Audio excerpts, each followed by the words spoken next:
Book 2, Image of the Past, Chapter 17, November 4, 2010. LP struggled to sleep, tossing and turning as pain shot up his right leg. His kneecap had been bandaged for over 2 weeks and was still giving him trouble, making long-distance driving demanding. He lay awake, thinking what daylight might bring besides pain. Morning silence was broken by his son's screeching alarm clock and a pair of kookaburras laughing from a gum tree near their bedroom window. His son had to be up at 5, ready for his boss to pick him up at the servo near his home at 5:25. LP prepared his son's lunch and dropped him off at the Shell servo, as he had done for the past 4 months. In the new year, his son would get back his driving licence. He had recently had a brain snap, resulting in him losing his licence for drink driving. But LP was looking forward to the new year for more reasons than one. He finished packing, making quite sure nothing was forgotten. Squeezing down and zipping the cases closed, LP then weighed them to ensure there wouldn't be any excess baggage charges. Although Christmas was only 6 weeks away, LP was preoccupied with thoughts of what happened back at the Bora Ring. One thought kept popping into his head. Go back to the mountain. He knew it was a mountain in New Zealand, not the Glasshouse Mountains. A mountain he had climbed back in 1974, where he reflected on what life would deal him after returning with all his old mates from the Bells Beach surf contest. Around 2 that afternoon, LP and Ingrid finally arrived at Brisbane Airport, after travelling through painfully slow traffic. They had travelled by cab with a driver who was a refugee from Afghanistan. The cabbie, trying to avoid the gridlock on the Gateway Arterial, had taken them down a maze of rat runs. These were shortcuts not even LP knew of, and he had thought he knew every back street. LP wasn't impressed when what would normally be a $35 fare became $50, including a tip. Buy an Navman and set the map for Brisbane, not Afghanistan, he had said sarcastically, and you'd get everyone to their destination quicker. All boarding flight 537 for Christchurch now. Please proceed to gate 27. Thank you. LP and Ingrid heard the announcement and joined the queue to start their brief 7-day holiday travelling through the South Island of New Zealand. LP sat in the aisle seat with Ingrid in the centre. He looked across to the young lady sitting at the window. With a big smile, she said, "Hi, I'm Gwen." They waited for takeoff. As their flight taxied down Brisbane Airport's runway, LP's thoughts spiralled back to 1974, when he was on the same runway, headed towards the same destination, Brisbane to Christchurch. He didn't want to repeat the hassles that had greeted him on arrival last time. With shoulder-length hair, backpack in one hand, and surfboard in the other, customs officers had pulled him aside. It seemed that profiling had targeted him as a possible drug courier. LP had been strip-searched for drugs, and a knife was jabbed into a crack in his surfboard and twisted to see if any white powder came out. Either cocaine or heroin, he wasn't sure what they were expecting to find. The border security officers had told him, "We don't like your type here." LP's welcome to New Zealand had been similar to the Westie's encounter with authorities in 1973 in Queensland. Welcome to Queensland, 1 minute, in the slammer the next. LP and Ingrid sat chatting about their itinerary. They had calculated that they could travel by camper van around 2,000 kilometres in 7 days. Ingrid had mapped out and marked each town with their estimated arrival times. The road trip would take them from Christchurch to Milford Sound and back, crossing through Haas Pass's snow-capped mountains. After walking and climbing Fox and Franz Josef glaciers, they would head back over the Alps through Arthur's Pass. LP looked around and saw that every seat on the plane was taken. The friendly cabin crew were demonstrating safety instructions, and so he prepared himself for takeoff. Belt tightened. Seat upright. The engines roared as Flight 537's wheels bumped along the runway, lifting off and reaching 35,000 feet in no time. As the seatbelt light turned off, LP reached up to turn his reading light on. He loosened his seatbelt and then pressed the left arm rest button.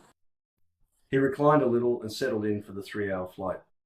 Time passed as shades of orange reflected off the plane wingtip. Sunset drew a faint black line across the distant horizon, connecting the vastness of space with our blue planet. LP glanced out from his aisle seat and asked Gwen, "Have you been to Christchurch before?" "No," she answered. "I'm on my first visit to go to a 6-day meeting." LP asked, "What type of meeting takes so long?" "It's not quite what you think," Gwen said, while rummaging through her handbag. She handed LP a large business card that read Avatar: The Compassion Project.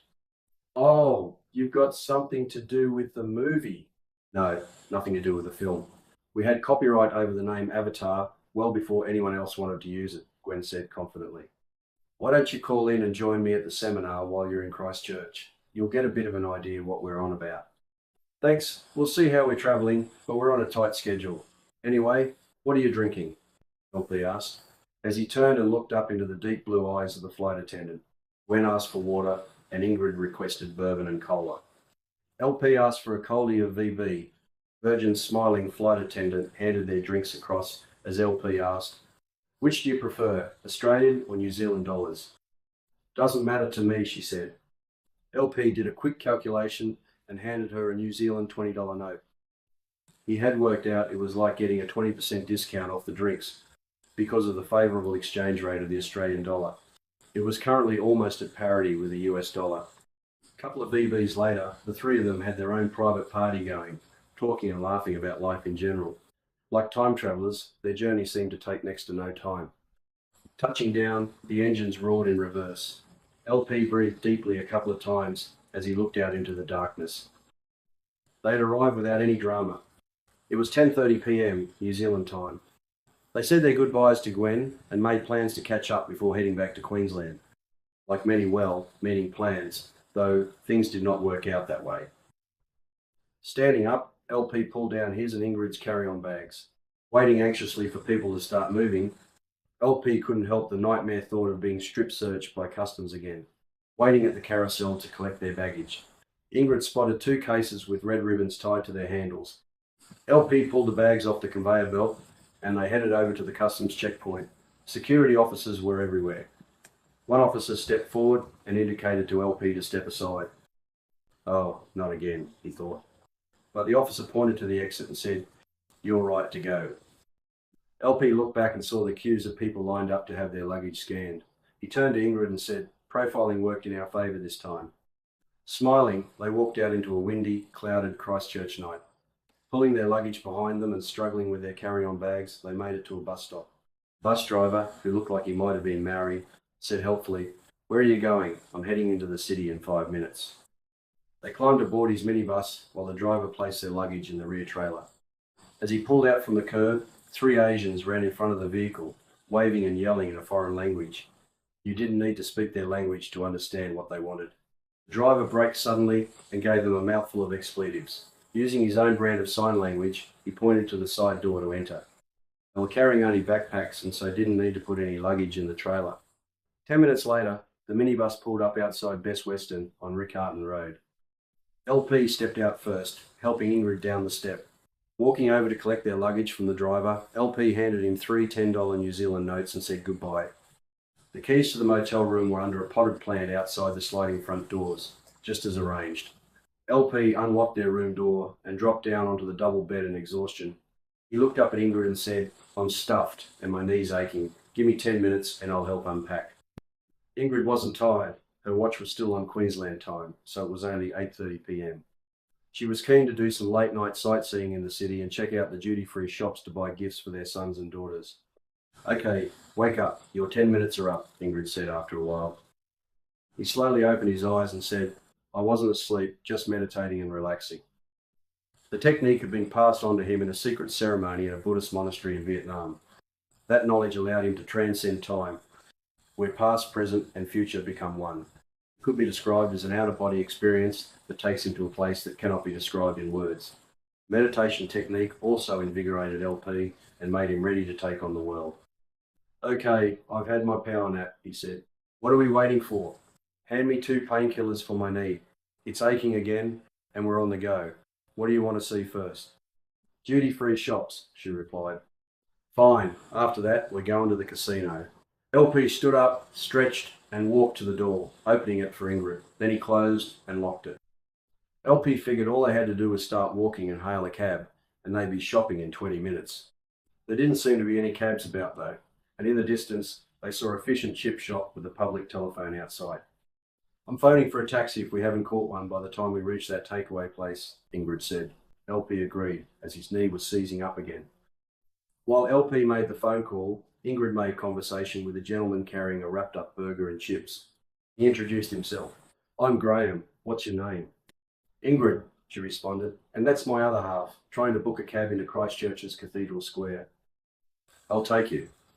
Climb in, Graham said as he opened his front passenger door. LP heard the conversation as he waited on the phone and said, "Look, you don't have to do this. We'll wait for a cab," Graham insisted. He could have been an axe murderer, thought LP, but his experience of New Zealand folk from his previous visit was they were very friendly and helpful folk. LP took up Graham's offer and opened the rear passenger door for Ingrid to hop in.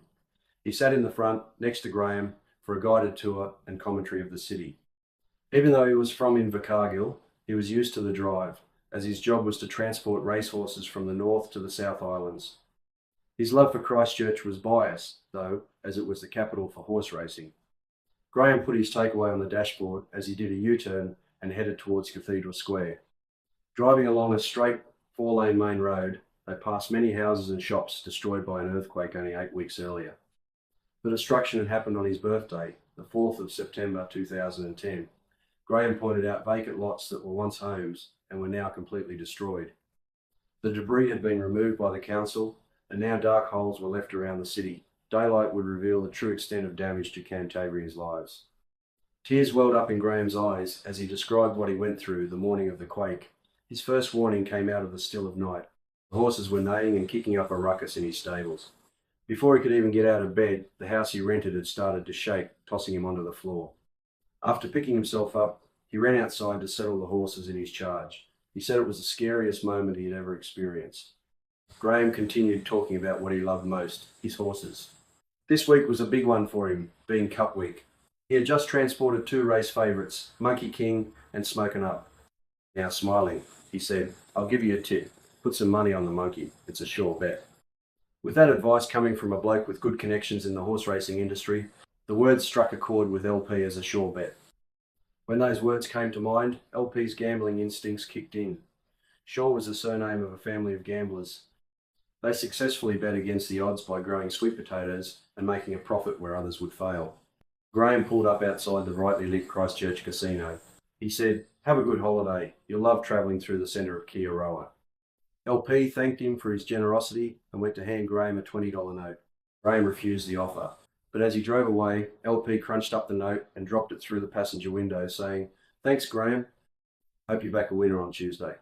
Walking towards the large staircase in the foyer of the casino, LP and Ingrid caught the lift to the poker machines. Hundreds of machines lined the walls, corralling gambling tables crowded with gamblers. Ingrid and LP decided to play the pokies first and try their luck on roulette later. Every machine they touched either paid out mini jackpots or gave them free spins. Luck was on their side tonight. After pocketing several $100s in winnings, LP said, "I'm going over to play my favourite table." Ingrid responded, "I need a drink first. I'll see you over there in a minute." LP was standing next to other punters, all looking for a win on roulette. He muscled his way in, pushing 3 $50 notes across a green felt table and changing them for $5 chips.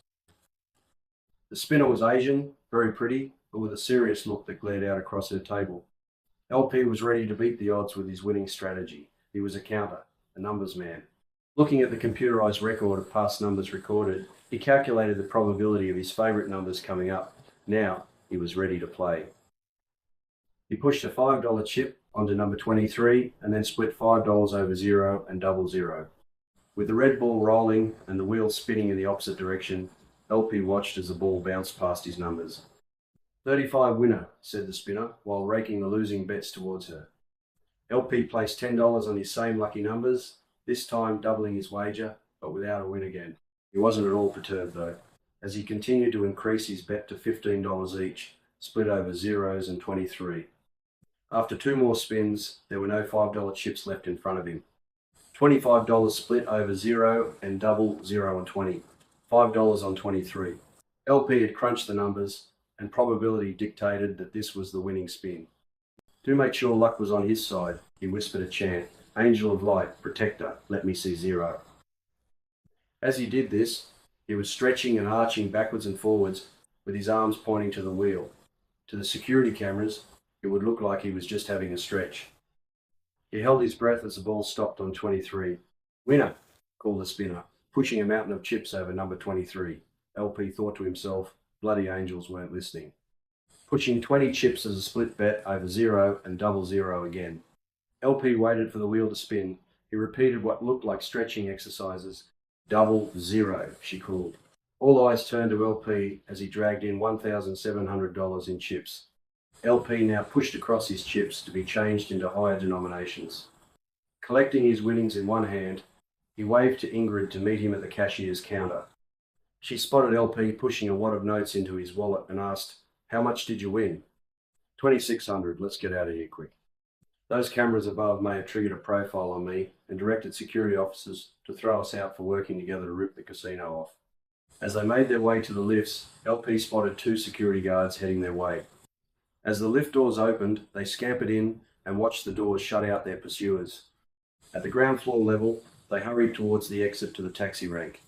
Ingrid climbed in the back seat and LP sat next to the driver. "Where to, mate?" the driver asked. "Best Western on Riccarton. Make it quick, thanks." "What's the hurry?" asked the Maori cabbie. "I don't think this casino likes people like me," replied LP. "What do you mean, mate?" the driver asked. "Casinos throw counters out," LP replied. "Surveillance cameras must have picked up on how I was playing the roulette table and security followed us. I have a winning system that works most of the time." Cabbie responded, "Most guys who come out of the casino at this time of night are flat broke, drunk, or both. They barely remember where they live or what their name is." "You did well." "Yeah, we're from Queensland. Maybe our good luck followed us." "Look out the window. What do you see?" the driver asked. "Wind, rain, and darkness," LP replied. "Darkness, you're right. What you can't see is what shook this city and left behind painful memories and rubble to clean up." The cab driver slowed as grating wheels scraped against the gutter. "That'll be $22.50. Thanks, mate." LP pulled out a handful of notes, giving them to his new friend. "This is more than a tip. I can't take all this," said the cab driver. LP said, "Give this to your family and friends who have suffered from the disaster." As Ingrid and LP entered the motel entrance, Ingrid asked, "How much did you give that guy?" "You can count what's left when we get back to our room," replied LP. When they got up to their room, he handed his wallet across as he fell backwards into bed. "Wake me for an early start in the morning." "I'm stuffed," he said. Ingrid slowly counted what was left in LP's wallet. $1,985. Ingrid was first up at 7 o'clock. She made a cup of coffee, showered and dressed. After putting on her makeup, she was ready to see Christchurch in daylight. Even though it looked like an overcast, windy day outside, she was still keen to get going. "Wake up, lazy bones. I'm ready to go. We'll be late for picking up our camper." LP sprang out of bed, shaved, brushed his teeth and showered. He was ready in less than 7 minutes. With their hand luggage packed and suitcases in tow, they paid for the room and left. They stood out in the motel's driveway, waiting for the cab that had been booked at reception. 10 minutes passed, and when their cabbie arrived, it was none other than the Maori driver who dropped them off at the motel only hours before. "Hey bro, where do you want to go? I'll take you all around my city. No charge today." "Thanks mate, but we've got to head back to the airport." "Leaving so soon? You just arrived. Is security still after you?" "Do you want your money back?" "No, that's all fine," said LP. "We're picking up our camper from a place near the airport and heading south." "I know the place. It's called Backpacker," said the cabbie. Their new friend dropped them off outside a large glass-plated entrance. They went inside and approached one of several kiosks, handing their internet booking form to a young woman standing behind her desk. After filling out all the details, they watched a safety video on how to drive a 6.6-metre camper van, and then Ingrid and LP were ready to hit the trail. When they walked out to LP's surprise, there was a VW symbol on the camper van. He couldn't believe it. He was about to drive an oversized combi packed with all the extras for camping. What a bonus. It was just like the old days, but this time with luxury. He was stoked. He thought it might take a while to get used to driving a vehicle like this, but to his surprise, his old combi driving skills had not deserted him. The camper van was now a dream machine, taking him back in time.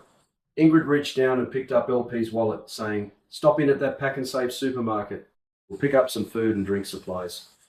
You're cashed up, so you're paying." As she opened up his wallet to reveal a stack of $50 notes, she looked across at him and said, "How much cash did we have when we walked into that gambling den?" "About $150, said LP. "So you're well up, even after giving that cabbie a pretty good tip." "What do you want to spend it on?" asked Ingrid. LP replied with confidence, "I'm going to reinvest on a shore bet, Monkey King." "You're not going to put all that money on a horse, are you?" "Maybe half," LP replied. His idea was to keep some cash for an emergency, or even a treat to surprise Ingrid. Her final words on the matter were, "I don't like what you're thinking, but your winning hands back at the casino worked magic." LP did as he was told and pulled into the Pack and Save car park.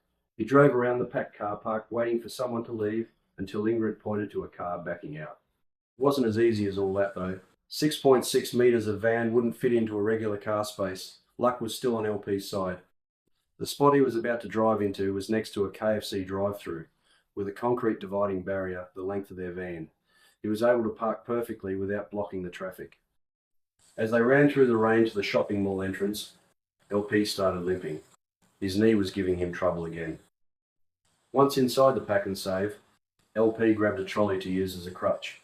Moving down the first aisle, Ingrid commented on how the prices were pretty similar to back home. LP put it down to independent food outlets in New Zealand having a greater share of the grocery industry, unlike Australia, where Woolworths and Coles controlled 80% of the market. He figured the competition must be good for locals and visitors alike. Another plus was that you could purchase alcohol while grocery shopping, all under the one roof.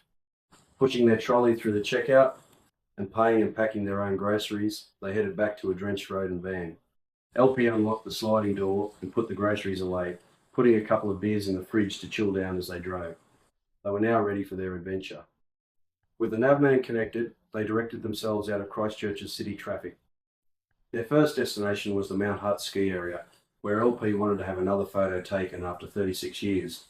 91 clicks later, LP turned off the main road, following a sign pointing to Mount Hutt. Rain drizzled down as the wipers clicked back and forth, making visibility dangerous as he drove up the winding gravel road. Climbing higher into low cloud, watching the rainwater running off cliff faces, he decided to turn back. His luck had run out. "We'll try to climb that mountain on the way back if the weather is better," he said to Ingrid as they drove back onto the main road. They slowed down on the outskirts of the next township. Geraldine was the birthplace of Far Lap, the most famous racing horse in Australian history. LP pulled into the first gas station they came to. They could see mechanics working under the bonnets of cars in the rear of the building. After filling up, LP parked at the back of the servo and walked through the light rain, which was making mud stick like glue to his runners. He asked the mechanic if he could have a look at a problem with the van. The Kiwi asked what sort of trouble needs fixing. LP said, "Don't laugh, but it's a cigarette lighter. If I don't get it fixed, my wife's going to kill me." "Heavy smoker, huh?" The mechanic laughed with much disbelief. "No, we're running the navman and a thing called Cruise, which gives a running commentary via satellite. It all runs off the cigarette lighter," LP replied. Because the van was insured for breakdowns, the bill for the repair was charged to backpackers in Christchurch. Half an hour had passed by the time the repair had been completed. LP was feeling tired and his knee was playing up. He took off his boots and scraped the chunks of mud off them, then swapped into his old Ugg boots as they headed the camper van out of town. By 4:30, they had travelled less than 200 kilometres. At that snail pace, they wouldn't make it back to Christchurch for their return flight to Brisbane in 6 days. Both Ingrid and LP were feeling tired. It was possibly jet lag, but maybe closer to the truth was that they had only had 4 hours sleep in the last 36 hours. Stopping at a park with a statue of Far Lap, they climbed into the rear bunks for a bit of shut-eye. An hour and a half passed before they stirred again. There was still daylight, and LP figured they could continue on to the next town and stay there overnight. He said, "You drive, I'm going to take a painkiller for my knee. It's only 46 clicks to the van park at Fairlie." Before climbing into the passenger seat, he went to the bar fridge and grabbed a colie. As he put his seatbelt on, he said, "Let's get going before it gets dark." It was nearly 7 o'clock and rain was still falling. The dull remains of daylight gave them an eerie, creepy feeling. Goosebumps quivered down their bodies, but they weren't caused by the cold. It was something else. Driving past the van park where they were going to stay, Ingrid continued to an intersection and turned left, parking on an angle outside some shops. It was time to do some sightseeing in the main street of Fairlie. There was about as much excitement in town as you would find at a nursing home as residents waited for their Friday night menu special of tripe with white sauce.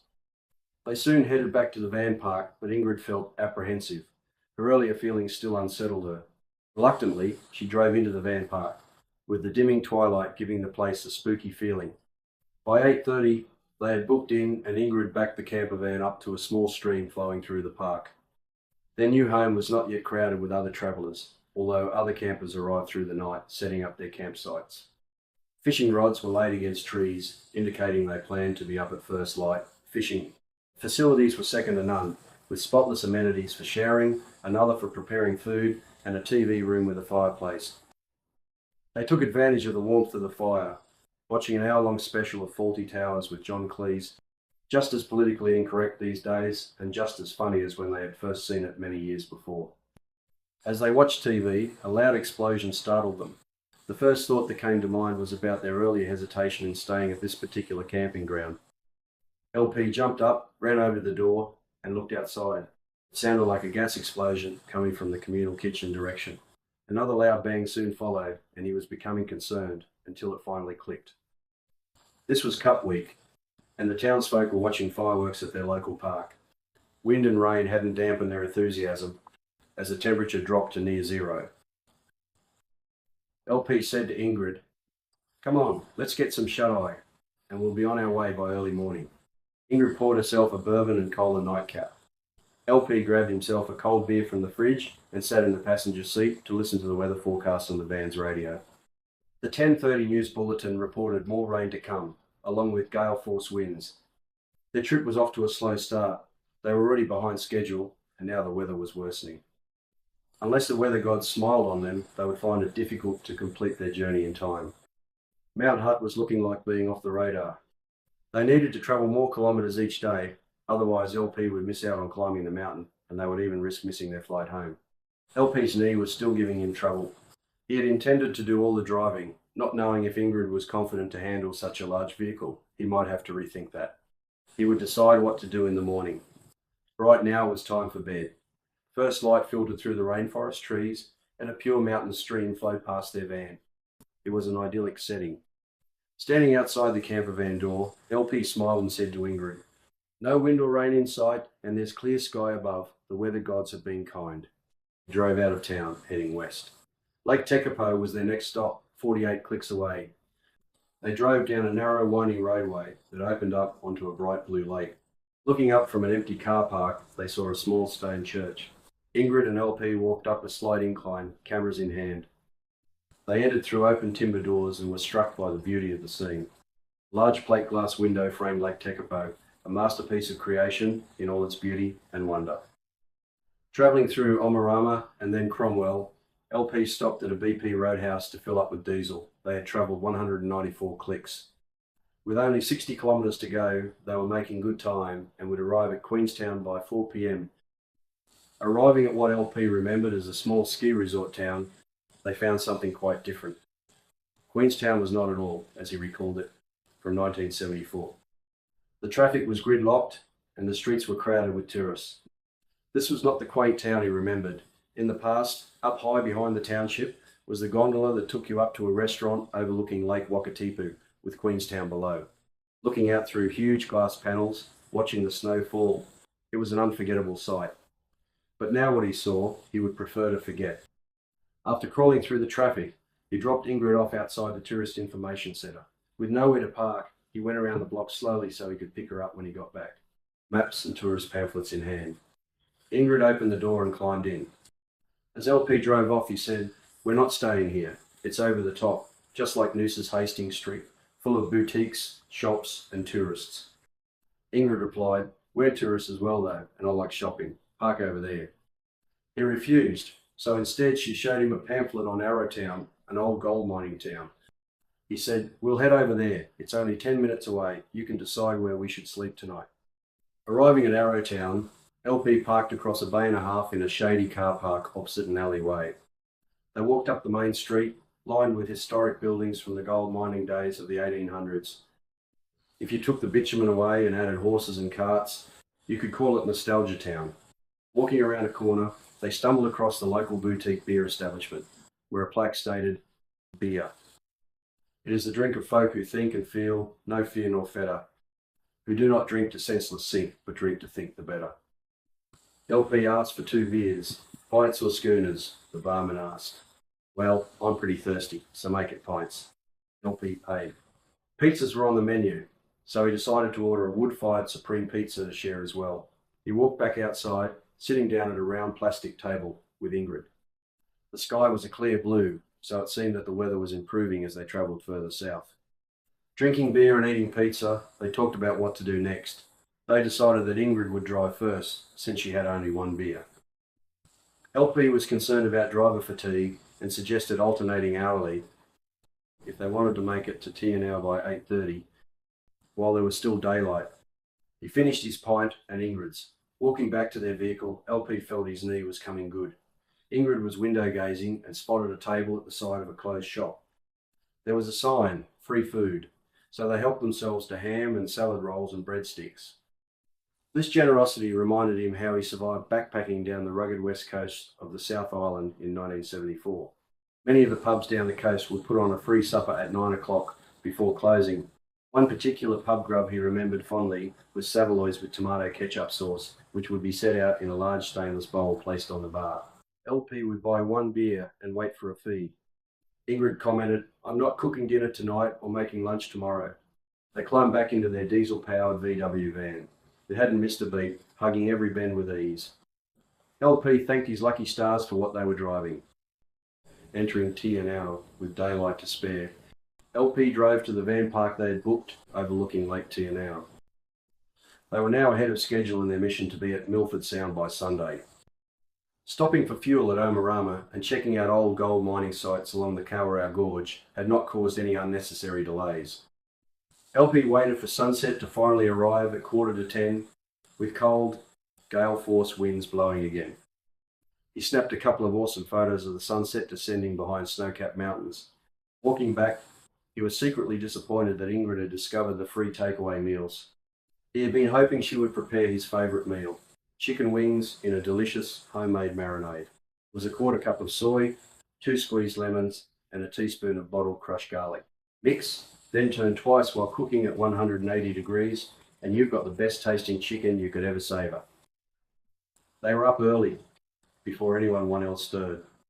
Fog filled the cold air and dew covered the grass as LP pulled his jacket tight, rubbing his hands to get warm. He was ready to leave as soon as Ingrid finished freshening up over at the amenity block. He started the engine and turned on the heater and radio, listening for the weather report. Ingrid hurried over to climb into the warm van. LP drove out of the van park at a snail's pace, driving as quietly as possible. He didn't want other overnight campers following him. Turning onto TNL's main street, a large road sign pointed them in the right direction. Milford Sound, 121 kilometres. LP had been warned about road conditions by other tourists travelling in similar backpacker vans.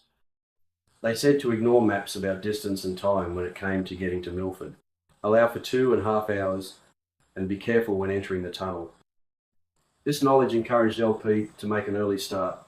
He was preparing himself mentally for what was ahead. He wished he'd had a similar warning about the dangerous road they travelled yesterday to reach St. John's Observatory. It was a steep, winding road with only enough room for one car. LP had started having a panic attack, struggling with thoughts of another van coming down towards them. There would be nowhere to go but over the edge, crashing to the valley floor 1,000 metres below. He quickly blocked out that possibility, gripping the steering wheel so tightly that sweat dripped from his palms. Once they reached the summit, they parked next to another VW camper van from the same hire company. They walked up to the observatory with the drivers of the other van and passed a sign that read, "During your visit, please remember, no littering, no aliens, no smoking. Thank you kindly." One of their new friends commented, "Even aliens wouldn't land here. It's too bloody dangerous." LP agreed, saying, "I'll follow you guys down. I get shivers up my spine just thinking about the descent." Chapter 18. Travelling north alongside Lake Tianao, the sun was rising above a snow-capped mountain peak, shimmering across still blue water. They started to climb steeply as the roadway cut a path through the snow-covered peaks of Fiordland National Park. They were making good time. If they could make it to the Homer Tunnel before 9, they would have a clear run through to the other side. If not, they would have to wait for the traffic lights on the tunnel to change. The lights were set to allow traffic to head in one direction every 20 minutes. He was grateful for the warnings given by those who preceded him, and they made it through in the nick of time. High on the mountain ridge, LP looked down to the snow-covered gorge. It was breathtaking and frightening at the same time as he navigated a hairpin turn. He took several deep breaths and avoided looking over the cliff face. The winding road was just wide enough for 2 cars to pass each other. Who knows what he'd do if a semi-trailer was coming in the other direction. At Milford Sound's car park and terminal below the rugged snow-capped mountains, LP parked the vehicle. Several vessels sat in the distance, waiting for passengers and tourists to board. LP locked the van, and he and Ingrid started walking towards the rainforest track leading to the terminal. The air was damp and cool in the forest. 1,000 steps later, they emerged at the terminal. He had a habit of calculated distance when walking by counting, and knew it was a 1 kilometre walk. Entering through the boat terminal's automatic doors, they rushed to the front counter. As they were ahead of schedule, LP inquired whether they could board the 10 o'clock departure to Milford Sound rather than their booking at 11. The receptionist said that they needed 2 more passengers in order to take a boat out at 10. She asked them to come back in 20 minutes to check if anyone else had booked. They sat down to enjoy the surreal landscape through the plate glass windows. This was one of the rare places where mere mortals could experience a once-in-a-lifetime magical beauty. Ingrid couldn't believe that a tourist boat operator would take 4 passengers out cruising when the boat could carry 150. 20 minutes later, LP approached the counter again to ask if any more passengers had booked. As he waited, the receptionist was trying to help 3 German tourists who were struggling to understand the Kiwi accent. Book now, the captain departs in 5 minutes. She was trying to explain to them that this boat would not be crowded with Japanese tourists, whereas busloads would be arriving soon for the 11 o'clock departure. The captain, who had been leaning on the counter, looked across and said simply, "Private tour. Let's go." LP backed him up saying, "Private tour, private tour." It finally clicked and the Germans booked their cruise. On the dot of 10, the captain manoeuvred his vessel from port, headed towards the Tasman Sea through Milford Sound. From then on, picture postcard scenery absorbed their thoughts. Nothing else mattered, as reality was distorted by breathtaking beauty as they motored alongside sheer cliff faces. This is your captain speaking. Please pay attention to my crew members demonstrating safety instructions. No, I'll cut it short. If we run into any trouble, hang on to a crew member. Thank you. LP and Ingrid were standing on the top deck, which was big enough for a helicopter to land on. They laughed as they listened to the briefest safety instructions they had ever heard. LP left Ingrid taking photos and climbed down a steep stairwell to the boat's bar. A smiling crew member waited to serve LP a cold stubby of beer. "That'll be $4.50, she said, as she placed his liquid amber on the bar. LP saw that Ingrid had climbed down from the top deck and entered the captain's bridge, even though it was roped off. He joined them in conversation, but hesitated to step into the chained-off area. He suddenly had a flashback to a time when an American aircraft carrier had docked at Fisherman Island in Brisbane. The Harrier jump jets were roped off with a sign saying, "Do not enter," plus a yellow security line. Taking a step across that line would create trouble. But that's exactly what had happened. Protesters were mingling with sightseers, and from within the crowd, 3 long-haired hippies had removed their jumpers to reveal T-shirts emblazoned with the slogan, "Ban nuclear power." They stepped over the yellow line on the aircraft carrier's deck. Marine MPs arrived within seconds to remove the intruders. To avoid a scuffle and media attention, the security officers carried stretchers for the unexpected protesters to be placed on. One of the protesters must have put up a struggle, because another Marine arrived soon after with bucket and mop in hand to clean a pool of blood off the deck. Stepping over the rope, LP politely asked the captain if he could have a picture taken sitting in his chair. Waving him though, the captain said, "Go right ahead, that's fine, the boat's on autopilot." He sat smiling, high in the captain's chair, for Ingrid to take his photo. All of a sudden, without warning, the captain collapsed, hitting his head hard on the deck floor. Panic set in. Ingrid yelled out to the other crew members to help. The second mate arrived from below deck. He kneeled down, rolled the captain over, and starting to give CPR. LP asked, "Is there anything I can do? I've got a license for boats like this." The first mate replied, "Switch the autopilot off and turn this boat around." LP was suddenly captain, preparing to steer back to port. Radio ahead. Asked for a helicopter to take the captain to the nearest hospital. 5 minutes seemed like an hour as they waited for the sound of chopper blades to mark the helicopter's arrival on the top stern deck. The crew carried their captain upstairs to the waiting helicopter for evacuation. After Milford's flight care helicopter departed with the captain, the second mate took the helm. As soon as they arrived back in port, Ingrid and LP left the terminal. Questions would have to be answered if they had stayed any longer. They didn't have time for long-winded explanations. Knowing the captain was in good hands, they headed back through the Homer Tunnel.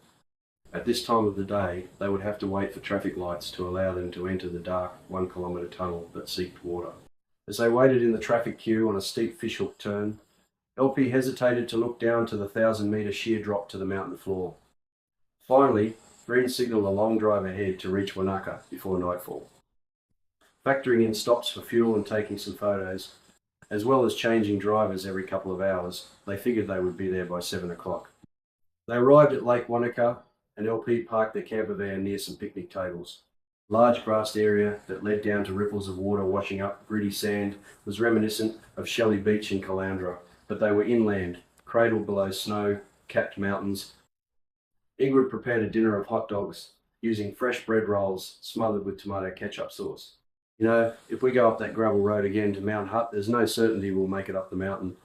Its nickname is Mount Shut, said Ingrid. Well, what else have you got in mind? LP asked. Let's book a helicopter to take us up the mountain. Okay, but we'd better check how much it'll cost first. LP used his mobile to phone the Mount Hutt helicopter company and found a friendly and helpful receptionist. Mount Hutt is closed, she said. The season finished last week, so the gates are locked. LP was disappointed, but the receptionist continued. You've phoned the right place to get there, though. We're still available for charters to land on the mountain. It would be $420 and take about 15 minutes to get there. LP turned to Ingrid and said, $420. She replied, just do it. Okay, book us in for Wednesday, LP said to the receptionist. Once he hung up, he said to Ingrid, I'm going back to the mountain after 36 years. I can't wait. Ingrid was anxious to book in at Wanaka's van park that overlooked the lake. It was already 8:30 and would be dark soon. She commented, without twilight being so late, we would never have made up as much time. LP nodded his head in agreement as they drove up the steep driveway. He slammed the door behind him and walked in to the reception office. A tired-looking woman booked them in, and they found their site, which backed onto a grazing paddock full of sheep. So, typically New Zealand, with sheep anywhere you could see green grass. Next morning, the sun warmed their camper as they awoke to a postcard outlook. Sheep meandered by their van, separated by a high fence line. Shade awaited them in the corner paddock. Ingrid was up first and went over to the communal kitchen to make a cup of tea and some cereal. LP rose and moved to the driver's seat. He switched channels to find a news bulletin for today's weather. It seemed fine for now, but he wanted to find out how dangerous conditions would be driving across the Haas Pass.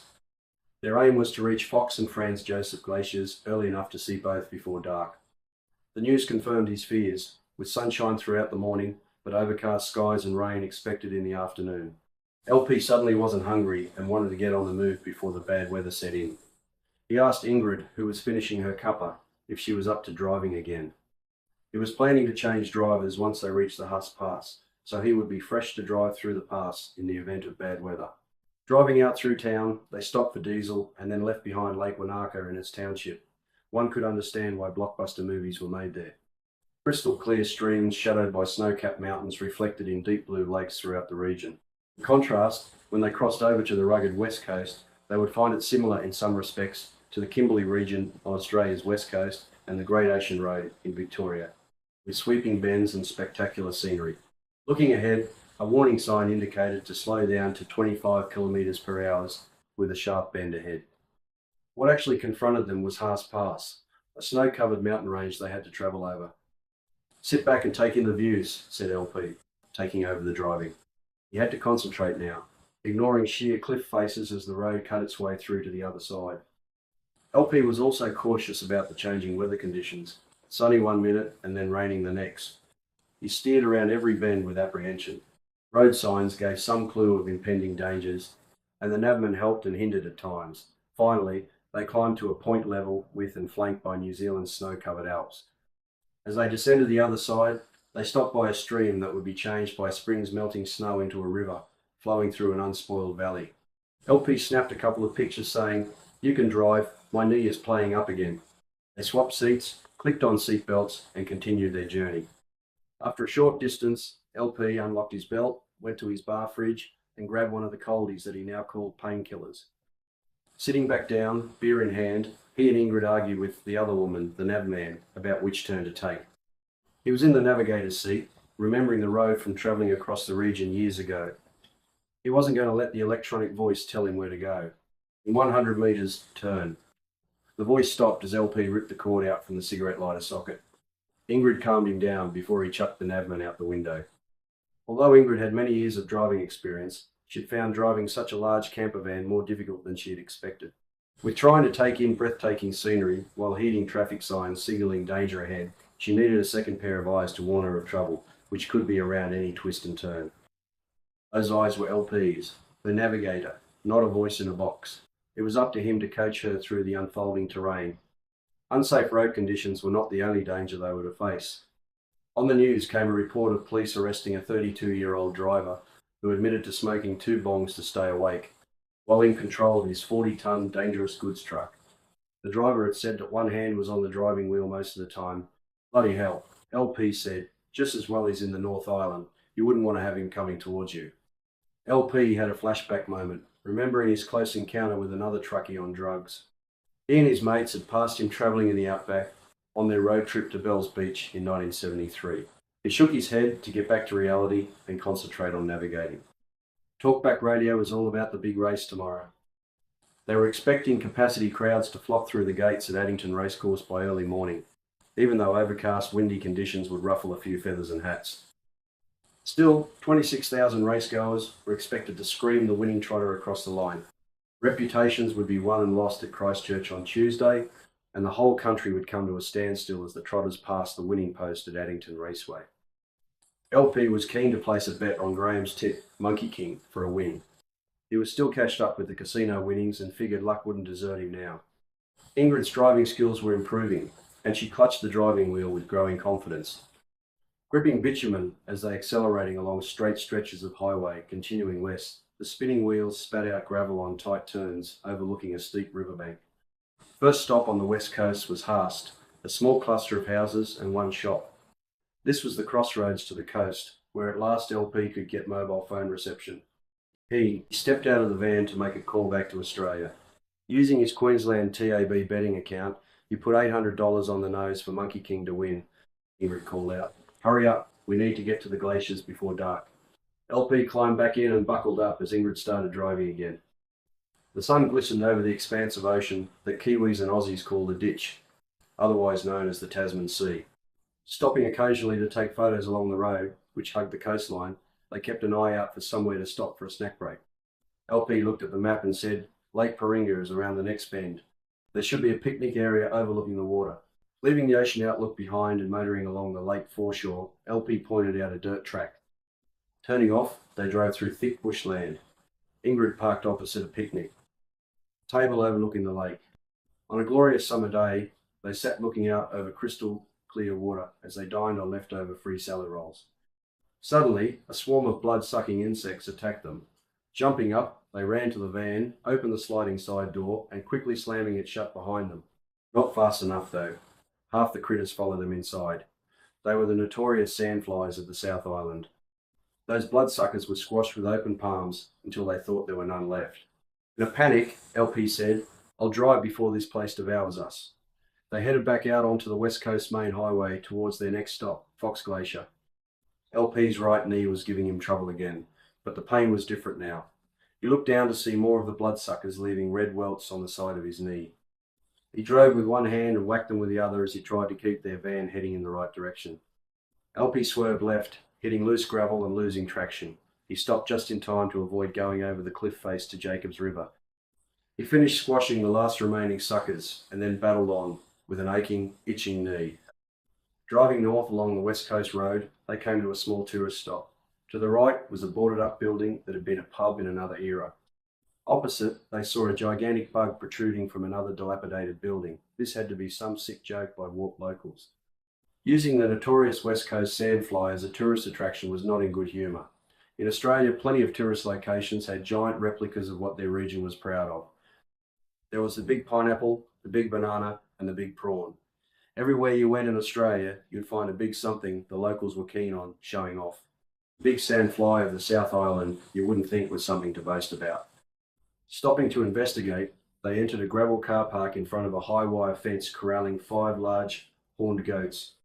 LP thought, you can't go anywhere without reminders of the past. They walked over to an old timber hut, probably built back in the 1800s. Inside, animal skins lined the walls and hung from above. To the right was an eating area, with tables and chairs spread inside, as well as on a wide veranda. On the menu were possum and venison pies. LP ordered venison, and Ingrid asked for possum. Next to the warming trays, a sign read, "Due to government regulations, eating possum is illegal." LP wondered what substitute they would use. He didn't have to think too hard and didn't say anything to Ingrid as she munched on her pie. A guy in gumboots, looking like he was straight out of the comic series Foot Rot Flats, bounded around acting like he was in command. He grabbed a loudspeaker and started lecturing everyone about the government ruining his business. He said they had poisoned the surrounding pristine streams and rivers with a chemical called 1080 by laying baits to kill the possums that were declared feral animals. The government wanted to eradicate 90 million of the buggers, otherwise they'd soon outnumber sheep. This policy had created a mad anarchist who placed large anti-government signs out front of his establishment for all the highway traffic to read. LP and Ingrid didn't stay long after finishing their pies. Walking back to their van, Ingrid pulled out her camera and snapped a couple of photos of a few goats standing on a man-made outcrop of rocks. LP didn't want to say that they were destined for the next batch of possum pies. With less than 25 clicks to go, LP was anxious to get to Fox Glacier, which he had not had a chance to climb when he was in New Zealand last. He had climbed Franz Josef Glacier with some experienced mountain climbers who would carry their own picks while he had to hire his. He was keen on at least walking to the base of those glaciers this time, no matter how much pain he was in. LP drove into Fox Glacier's car park. It was 5 in the arvo, overcast with low clouds and a light drizzle falling.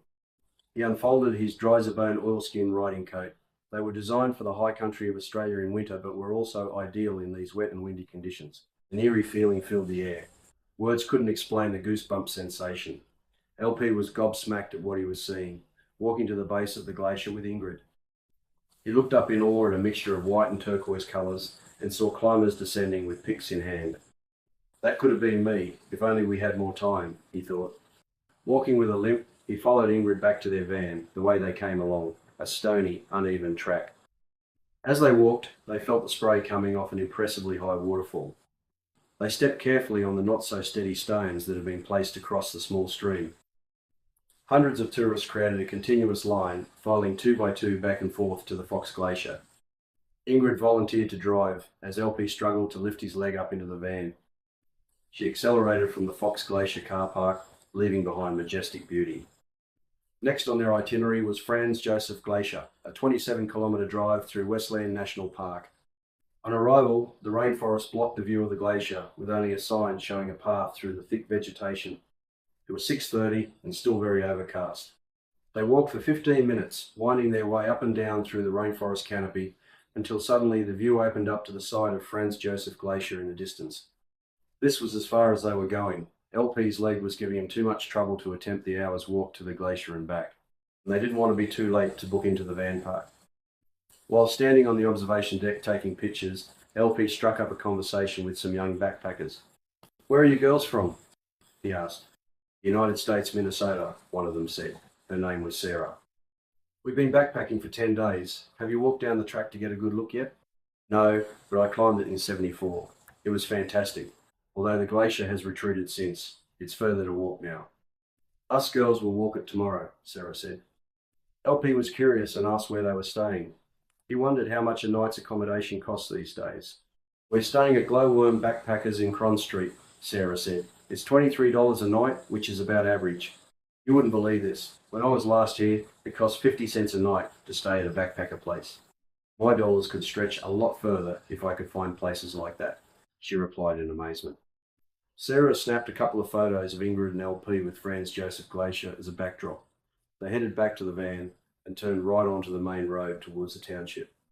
As they drove, moving clouds gave an occasional glimpse of an ancient glacier. LP's memory of the place was vague. All he could remember was a road with lots of trees, extreme cold, and dampness filling the air. Entering the township, Ingrid seemed to be driving around in circles, looking for the Rainforest Holiday Park. LP reached up and turned on the navman, which told them where to turn. In less than a minute, Ingrid drove through the van park entrance, opening up into a rainforest area dotted with camper vans. It was 8:30 by the time Ingrid booked in, as low clouds pushed across the mountain backdrop. LP waited in the van, contemplating how far they had come. There were 450 kilometres to go before he would stand on the mountain to snap the picture that would connect him to the past. Chapter 19, LP wrote in his journal while he waited for Ingrid. He penned how he felt about returning to Franz Josef Glacier after all these years and finding the glacier had receded further than he expected. He circled the words global warming and then glanced up when he heard the jingle of keys near his ear. Ingrid had the amenity keys and their site number. "You drive," she said. "I'm not confident reversing this RV into a parking spot." "Okay, no worries," LP replied. He found site number 26 and reversed the van without any drama. After shutting off the engine, he ran out the power cord and connected it to their pole. 10 minutes later, they'd settled into their new abode and were snacking on corn chips and cheese and downing a couple of cold beers. That night, they headed over to the van park's bar, grill, and pool room, all under the one roof.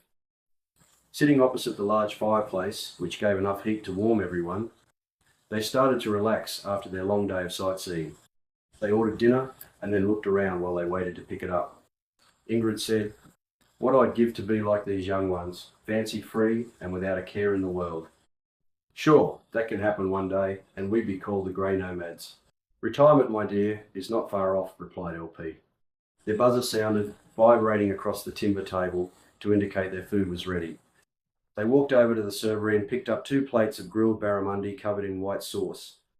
After they finished the succulent meal, a waitress collected their plates and revealed the Westland secret for making white sauce. She said, "This is how you do it. Half a cup of milk, a tablespoon each of margarine and flour, plus a pinch of pepper, oregano, and Cajun spices. Simple as that." They talked about their journey so far and said how they found the West Coast was living up to its reputation of great food and great hospitality, while the fireplace glow made for a romantic setting. The evening's entertainment was aimed at backpacker travellers. This van park encouraged younger folk to stay by, providing their kind of music and a pool competition. The game was called Killer Pool.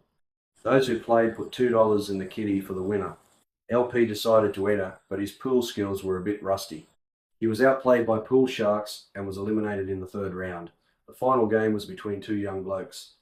Tensions rose and rivalry could be seen on the faces of these mates who had been backpacking together. The cash prize was like striking gold for the backpackers, who counted every cent they spent. Friendships could be broken over the next shot. After the winner sank the final ball, his mate, with a pool cue in one hand, took 3 steps forward and raised his right hand. He gripped his mate's right hand, shaking and congratulating him. Finished for the night, LP and Ingrid headed back to their van to snuggle, preparing to be up for an early start the next day. Next morning, the clouds had cleared, revealing the highest point of Franz Josef Glacier between the mountain peaks. LP rushed to grab his camera, but too late. It became overcast and raining within moments. He said to Ingrid, "Let's book out before this downpour gets any worse." His knee was feeling a little better, so he would drive as far as possible until the pain returned. Passing Lake Maparika, as the roadway climbed and twisted its way along its shoreline, they were overshadowed by tall stands of dense rainforest. Over 2 hours of constant driving followed before they arrived at their next destination, Ross, where historic gold fields could still be panned. They stopped outside Ross's tourist centre to shop for gold jewellery. Checking out the beautiful pieces handcrafted by locals, Ingrid decided on a gold nugget costing $445. She planned to add it to a gold chain she had bought in Vietnam. They walked out into the main street. An old gold mining sieve leaned against a wall. You could imagine the hustle and bustle of another time. But now the streets were quiet. It was a ghost town. Even the local pub was empty. LP continued to drive on to Greymouth, where he would refuel for the journey over Arthur's Pass. Hugging the coastline with blue sky above, a sign pointed to Shantytown, 10 kilometres before Greymouth. LP turned off, following a winding road to an old abandoned township restored to its former glory. They looked at the entrance to the town, decided that they had seen enough old towns, and turned back the way they had come. There was something unsettling about Greymouth. Approaching the intersection, indecision filled LP's thoughts, confusing him.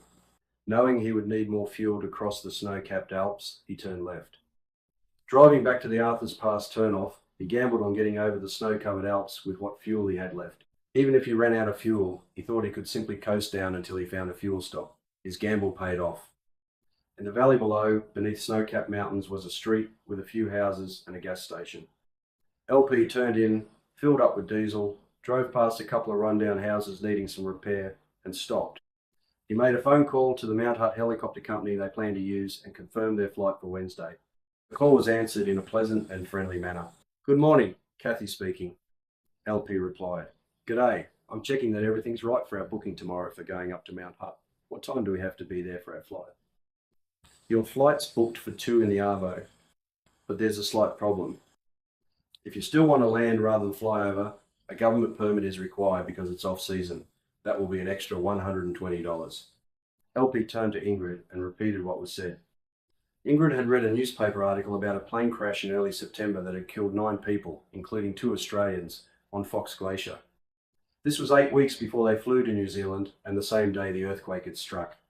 She was not fazed though, and was excited about taking her first helicopter ride. "Just do it. We've come this far. Let's finish on a high note." LP told Kathy that they would pay the extra money for the permit. She confirmed their booking for 2 o'clock, saying, "Phone again tomorrow morning to check on weather conditions." LP pressed end, put down his phone, and started driving through Arthurs Pass National Park. Winding their way past ski slopes that were closed for summer, they drove for nearly 3 hours before being stopped by roadworks. Looking right, LP spotted a pub, the Springfield Hotel. Mobile automatic traffic lights signalled LP to move on, but he turned across into the pub's car park. He wanted to find out if his bet on Monkey King had paid off. The town was playing up to their connection with Homer Simpson's Springfield. To the right of the pub entrance was a large glass window with a cartoon mural of Homer and his family. LP stood beside it while Ingrid snapped a photo. They walked inside to a bar celebrating Addington Cup Day. Today was the biggest day of New Zealand's trotting horse calendar. It was 4:30 in the Arvo with a bright blue sky. The warm sunshine was tempered by gusty winds coming off the snow-covered mountain peaks in the distance. LP leant against the bar, looking at the list of beers on offer. To his surprise, Duff beer was on tap. "Pour me a pint of Duff beer and one for my wife, thanks," he said. They sat down on a low couch to drink their beers and watch a repeat news report of the New Zealand Trotting Cup presentation on TV. Monkey King's owner, Robert Famularo, and Ricky May, the driver, were all smiles, with winning accolades and the prize money of $750,000. LP waited to hear how much he had won on his bet, but nothing was mentioned about the odds. LP looked around at the patrons dressed for Cup Day. Ladies in big hats and men in ties and sports jackets celebrated their wins or drowned their losses. Maybe he could get an answer out of one of them about Monkey King. They finished their pints, and as they left, LP asked someone how much Monkey King had paid. "Big win, mate," the punter said as he knocked down the remainder of his schooner of beer. It seemed that they weren't going to get much sense out of this lot, so they headed back to their van. Ingrid volunteered to drive this time. It had been a long haul over the Alps for LP, and their next stop, Methven, was only 70 kilometres away, the gateway to Mount Hutt. They had made up time now, with 1 day set aside for their helicopter flight, then into Christchurch for sightseeing and duty, free shopping. The pace had slowed, and they could start to relax. As they drove down Methven's main street, it could have been any sunny day in Queensland. Ingrid turned left and entered the van park at 7:30. Their van was the only vehicle there, not counting a bicycle leaning up against a timber fence next to a 2-man tent. It looked like there wouldn't be a queue at the amenities block tonight. They poured a drink and settled in to relax at the timber, table and chairs provided at their private camping area. They talked about where to eat that night, as Ingrid wanted to go out for dinner. She was tired from driving, but figured she'd get her second wind after sipping on her bourbon and cola. As she finished her drink, she said, "I'll get changed and freshen up. Let's go up to one of those pubs we passed coming into town." LP said, "I'm having another coldie. When you're ready, we'll go." They walked out through the security boom gate at 9:50 and crossed the road towards a blue-painted pub in the distance. As they walked, they passed shop fronts that were boarded up, damaged by the earthquake that had shaken the region in September. They were still feeling aftershocks and sympathised with those who had lost loved ones, whose property was damaged and whose incomes were disrupted. There were 2 pubs in town. The blue pub was for tourists, while locals frequented the pub across the road. They walked into the blue pub through 2 large timber doors, solid enough to withstand snow and blizzard conditions. The first thought that came to mind was that it was like the foyer of a mountain lodge ski resort. LP ordered a schooner of beer and a bourbon and cola for Ingrid. As it was so late in the evening, LP asked the waitress if meals were still being served. She replied, "No problem. Take a table, check out our menu, and I'll be over in a minute." He seated Ingrid facing the fireplace, and they talked about their plans for tomorrow, returning to Mount Hutt after such a long time. LP had a photo of him looking up to snow-capped mountains. His memory was cloudy on when he actually went there, or how he got up to that height at Mount Hutt. Only the photo, taken 36 years ago, confirmed that he was there. The waitress came over to ask for their order. "Fish and chips, plus garlic bread and a margarita pizza. Thanks," said LP. While they waited for their meals, they looked at the photos on the walls of the pub. In one photo, snow was a metre deep at the front doors. After dinner, Ingrid suggested they grab a couple of bourbon and colas to take back to the van with them. As they walked to the drive-through of the locals' pub, a woman having a smoke outside called out, "Where are you from?" She could tell they were tourists. "Queensland," Ingrid replied. The women wanted to have a chin wag, but LP was rubbing his hands and beginning to shake from the cold. "Come on, let's get going," he said.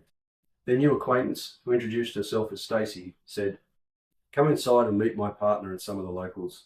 They decided to pop in for a quick drink and were introduced to Stacey's partner, Randall, a hunter who stalked wild deer from helicopters across the high country. Other locals welcomed them and called the barman over so drinks could be ordered all round. More locals soon arrived, and the loud laughter and voices sounded like an approaching stampede of wild animals, pushing and shoving their way through a narrow walkway. That crowd of partygoers were all returning from a race meet at Addington Raceway in a jovial mood because Ricky May, the driver of the winning horse Monkey King, was a local. He was a homegrown talent and winner many times over of the New Zealand Cup. Ingrid decided they should leave before it got any rowdier. She didn't bother with getting any takeaway drinks, and they headed straight back to their van for a good night's sleep. Next morning, LP's wish for a perfect day was granted. He stood outside their van, looking out over the snow-capped mountains. The sky was blue, without a cloud to be seen, nor a breath of wind to be felt. He went back inside and said to Ingrid, "It's the best day outside so far. We couldn't have wished for better." LP phoned the helicopter company to check how soon they could take their flight up to the mountain. The receptionist wanted to check with Blair, the pilot, and asked LP to phone back in 5 minutes. He phoned again, and this time the answer was that if they arrived at the helipad by 10:30, Blair would be ready. They quickly packed up, disconnected the power, and left the amenity keys at the front desk, and then they were ready to climb a mountain. LP switched on the navman, punched in the street address, and headed out of Meth Bend. 30 minutes later, he was driving across a cattle grid into a large paddock. There were no sheep, just a big hangar with a blue and white helicopter ready for takeoff. They left their vehicle and went inside, informing the receptionist they had arrived. Kathy said, "Just wait a minute and Blair will be with you." Footsteps down the hallway heralded the arrival of a large man in blue overalls. "I'm Blair, your pilot for today. What exactly do you want to do? Fly over the mountain or land somewhere?" "Land," replied LP. "I want to land at Mount Hutt." As he spoke, he pulled out a photo taken 36 years earlier. "I just want to have a picture taken in the same spot as this one." "Mount Hutt is closed," Blair said. "The season finished last week. The gates are chained and you can't fly in without an authorised government permit," said Blair. "Also, that photo is not Mount Hutt." LP was taken aback. The only other place it could have been taken was at Coronet Peak, near Queenstown. He recalled that trip, driven up by taxi with 3 other backpackers, as drizzle turned to snow. They had had to put on snow chains as they drove up the road, overlooking a cliff face, but no picture was taken. Blair must have been mistaken. LP didn't want to comment that he probably hadn't been born then, but he kept a tight lip. They remarked, "Look, I'll do one better for you. I'll take you to a mountain peak where it's good to land. You can have your picture taken on top of the world." LP liked that idea. Cameras in hand, the pilot and tourists walked over to the helicopter with its blades swirling. It was becoming harder to hear the safety instructions as the noise grew louder. Ingrid was helped up onto the back seat. LP seated himself next to Blair.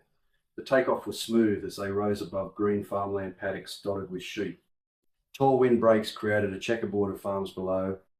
LP asked, "How fast are we going?" 100 miles an hour, Blair replied. "You'll feel the speed as we go low over that mountain ridge." 13 minutes later, after climbing 6,000 feet, Blair said, "We're going to land on that snowfield, saddled between 2 peaks. Hold on, it could be a bit bumpy as we set down." With rotor blades ending the silence of a clear, calm day, LP and Ingrid were in awe of standing on what felt like the top of the world. Blair snapped a couple of pictures of his passengers and asked, "Do you want to climb to the peak?" LP looked up to the summit and answered, "It's there to be climbed. Let's do it." They all started the ascent, but after a while, Ingrid stopped and said, "I won't make it, you go ahead." Blair and LP kept climbing on the east face, where the snow had melted. Loose shale slid off the mountain edge as each footstep guided them to the summit. LP reached the mountain top and stood on a small flat area no larger than half a square metre. He watched his footing. One mistake and he would be free falling to the valley below, without a parachute. He positioned himself for the photo he travelled so far for. Even though his memory was challenged to exactly where the old photo was taken, in the end, he couldn't have wished for a better outcome. He stood looking up, hands at his sides, legs apart, straddling the peak. "Blair, take the picture now," he yelled out. "Got it," Blair said, smiling. "After 36 years, I've returned to the mountain." "Hello, world," LP said proudly. As he looked down, words came to mind. Download, download, download. He put that thought to the back of his mind to contemplate later, wondering if it had any meaning or was just a random thought. LP stepped down off the mountain peak, and he and Blair descended back to Ingrid and the helicopter. Absolute silence filled the air. LP had no fear, no pain, just sheer pleasure.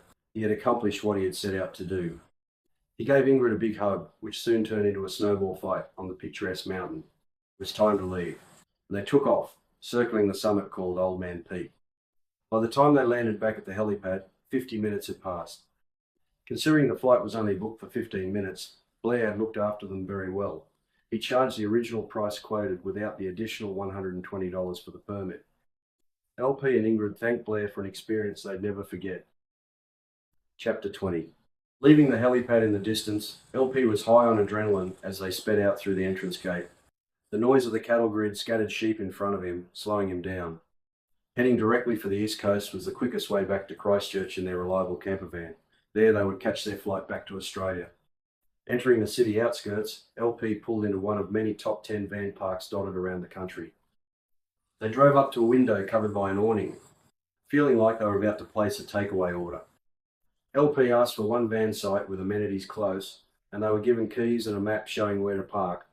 He reversed into their site, directly facing a building, housing, shower, toilets, and cooking facilities. Backdrop, a paddock of sheep, and a shady tree was the perfect spot to set up. Ingrid started reorganising the back of their van for sleeping. LP grabbed a cold beer from his bar fridge. Sitting outside at the white plastic table and chairs provided, he started feeding the locals. 10 ducks quacked for food as LP broke up bread for them. "Don't feed the ducks, or they'll be quacking all night for more," Ingrid said from inside the van. "How about a hand setting up? You know, I'd like a drink too, but this has to be done first." LP finished his stubby and helped set up the bed. Next on the agenda was shopping in Christchurch. They crossed the busy 4-lane highway outside the van park and sat down at a bus stop. Traffic zoomed past while Ingrid studied her tourist map, circling where they could go for duty, free shopping. 10 minutes passed before the bus arrived. LP jumped up and raised his hand, signalling the bus to stop. They chose a seat at the front for a clear view as they headed for Cathedral Square. What they saw in full daylight revealed the damage from the recent earthquake.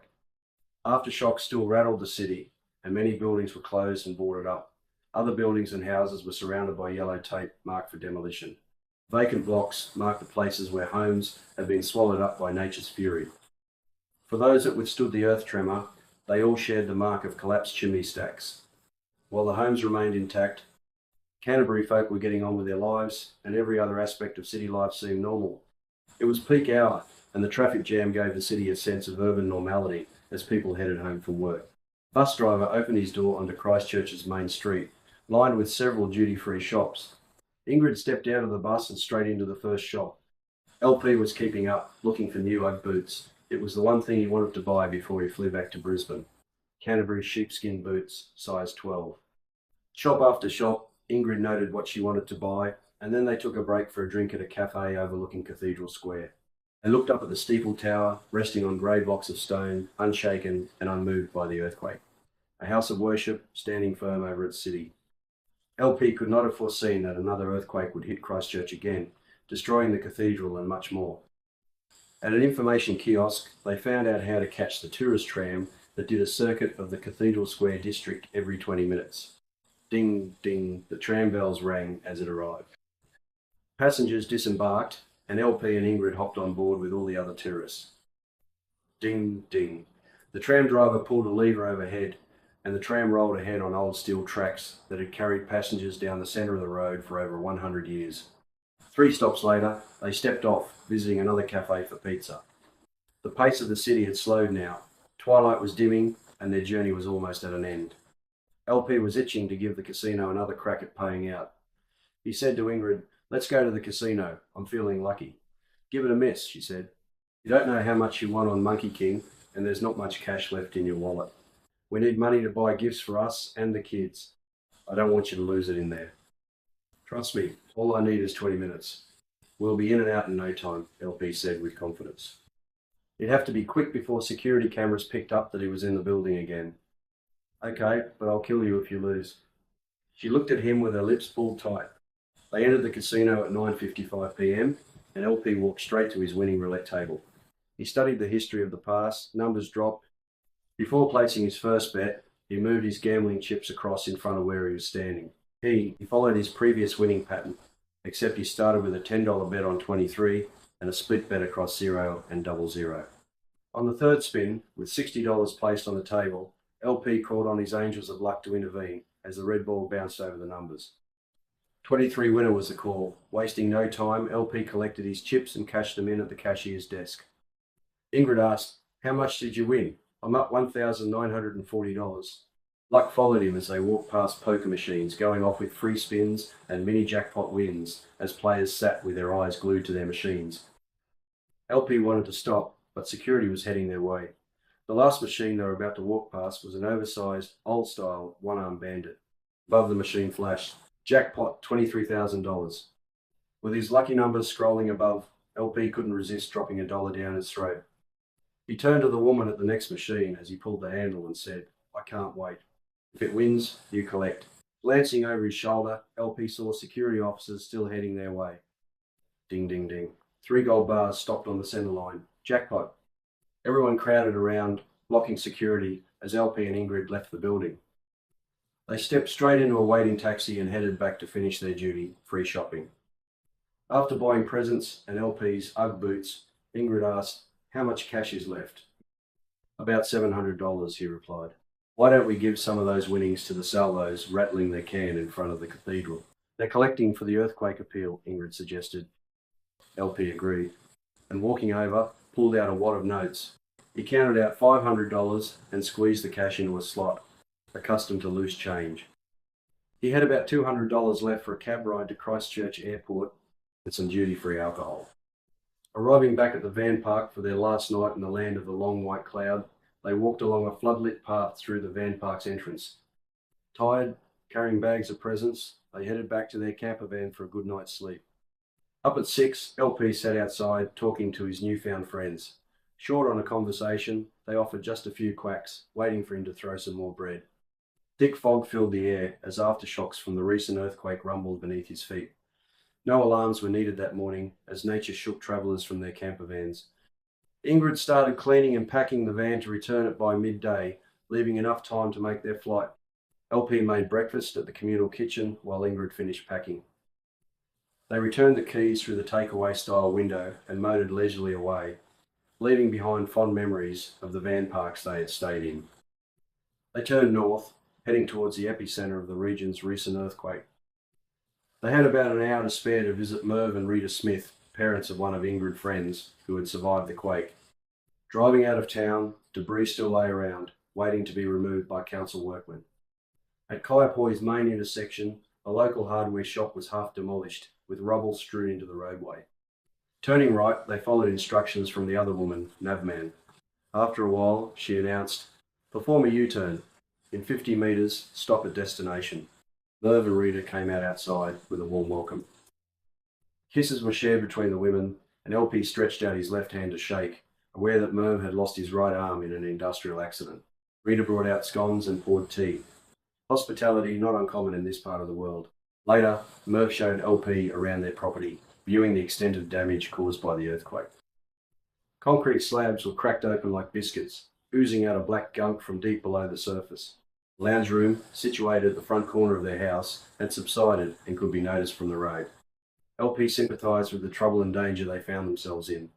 Merv had done a great job restoring their home to something that almost resembled what they had before disaster struck. Now they just had to wait for the National Insurance Fund to organise contractors to fix their property or demolish it. LP borrowed a hammer and pliers to make repairs to the camper van. A sliding drawer had slid out as they went around a sharp bend at Milford Sound, breaking into pieces. He needed to repair the damage before returning the van. It only took a few minutes and was as good as new. While they were out at the van, LP opened his bar fridge and grabbed 2 cold beers. He handed Merv one, saying, "Cheers. We've made up a relief package of all the food we have to leave behind when we go home. There's a half a carton of beer, fruit, and groceries for you." Merv was grateful for the gift, and LP carried the box of goodies into the house and placed it on the kitchen bench. Merv wanted to pay back LP's generosity. He said to his new mate, "Sit down and I'll bring you a top-up." LP dropped himself down into Merv's favourite recliner and asked, "What's that in the soft drink bottle?" Merv twisted the screw cap off and poured what looked like ginger ale into 2 glasses. "What do you think of this? It's our local town brew. All I do is walk down into town, hand over a 2-litre plastic bottle, have it filled up and walk back home again. It's good value at $6.50 a bottle." Merv continued, "Tankers that look like stainless steel milk transport vehicles fill up the pubs with beer every week." LP felt a sense of deja vu, remembering seeing tankers pull up outside pubs, rolling out a large, long hose to deliver beer. Back 36 years ago, nothing had changed. "So how do you buy beer in Queensland?" Merv asked. "Cans, bottles, or on tap," LP replied. "It's delivered in stainless steel kegs by truck. Pity breweries don't implement your system of delivery. It could keep prices down." Before leaving, LP showed Merv the photo of him standing on Old Man Peak. Merv, choked up and a little emotional, walked over to a photo hanging on the wall of him, also standing on a mountain ledge overlooking green pastures below, the snow-capped Alps in the distance. It was before his accident. Merv reminisced about his old climbing days. "You guys had it easy. In my day, with 2 good arms, it would take all day and the next morning to reach some summits. You say it took you 20 minutes. I guess that's progress. Even so, I think if you climbed a mountain the hard way, you'd get far more satisfaction." "You are probably right. If I had the time to train and bring my fitness level up, I could have done it, even with my crooked knee. Times have changed, Merv. The pace of life has quickened, and you need to seize every opportunity before it disappears." "Granted, I'd like to do more, but since the accident, I'm limited in what I can achieve," Merv said. "Well, mate, next time I'm back in New Zealand, we're going to climb a mountain together. How about that?" "That'll be great. Can't wait," Merv replied. LP finished his beer, and Ingrid put down her cuppa. They thanked their host for the hospitality and said to call if there was anything they could do to help, before taking some happy snaps in front of Merv's prize-winning roses on the way out. Their drive back to Christchurch was uneventful, just the usual heavy city traffic. They turned into Backer Van's depot and joined the queue of vehicles waiting to be checked over for damage. He hoped his repair job held up to inspection. LP was reluctant to hand back the keys to the camper van. Their 7 days of driving reminded him of driving the old combi to Bells Beach in 1973. After staff had checked their van for damage, it was given the all clear. They joined another queue out front of the entrance and waited for one for the shuttle buses to take them over to the airport for the last leg of their journey. On arriving at the airport, they removed their luggage from the shuttle bus, checked in, and spent the last of their New Zealand money on duty-free alcohol to take home, leaving just $5 in LP's wallet. Ingrid still had one question to ask of LP. "How much did you win on Monkey King?" "I'll keep you guessing until I check my betting account when we get home." 3 hours later, they landed back at Brisbane's International Airport. Collecting their luggage, they walked through customs without being searched and exited through the automatic glass doors into the humid air. Leaving the airport by cab, they headed for LP's folks' place where he had parked their car. Peak hour traffic was crawling along, made worse by roadworks for 2 new overpasses connecting the city and airport. You couldn't get a worse combination for chaos. He turned to Ingrid and said, "I forgot how bad Brisbane traffic had become. I think I want to go back to New Zealand already." "Sorry, love, you're back to reality now," Ingrid replied. "There's work tomorrow. Kiwiland is off the radar for a while." They paid the $60 cab fare by credit card and thanked the Kiwi cab driver. He said he had left New Zealand 15 years earlier because the blood-sucking sandflies of the South Island had driven him crazy. LP agreed. Been there, done that, but we'll leave that part of the country off the radar next time. Chapter 21. Christmas Day, December 25, 2010. Weeks passed as LP and Ingrid settled back to work. Their holiday became a distant memory, unless they were asked, how was New Zealand? LP had hundreds of photos printed off at the local electrical goods store. He got a good deal on prints at 5 cents each and showed them to anyone who wanted to hear about their trip. Those fond memories would carry him through to his next holiday break in December. With 6 weeks holidays owing and 4 months long service still to use up, he was planning many more adventures. Since returning from Christchurch, they had only had 3 sunny days. All the others were overcast or raining. He hoped this pattern would change so he could go fishing and crabbing up the beach, not far from Double Island Point. His thoughts also wandered back to repeating their trip over the ditch, as Kiwis fondly call the ocean between Australia and New Zealand. He thought next time they could head north from Christchurch and head up to Picton, where the ferries docked after leaving windy Wellington, capital of New Zealand. His plan would be to drive down the rugged west coast, taking in the breathtaking scenery they'd been told about by tourists they had met in their travels. February, or over Easter, would be a good time to head back. He would run the idea past Ingrid and see what she thought. Meanwhile, news reports told of further aftershocks in Christchurch, rattling the nerves of city folk. More disturbing news from around the world reinforced LP's attitude about natural disasters occurring in Indonesia, Pakistan, Haiti, and Chile, to name a few. He was beginning to believe that the prophecies of the Bible and I Ching, the Chinese Book of Changes, were merging.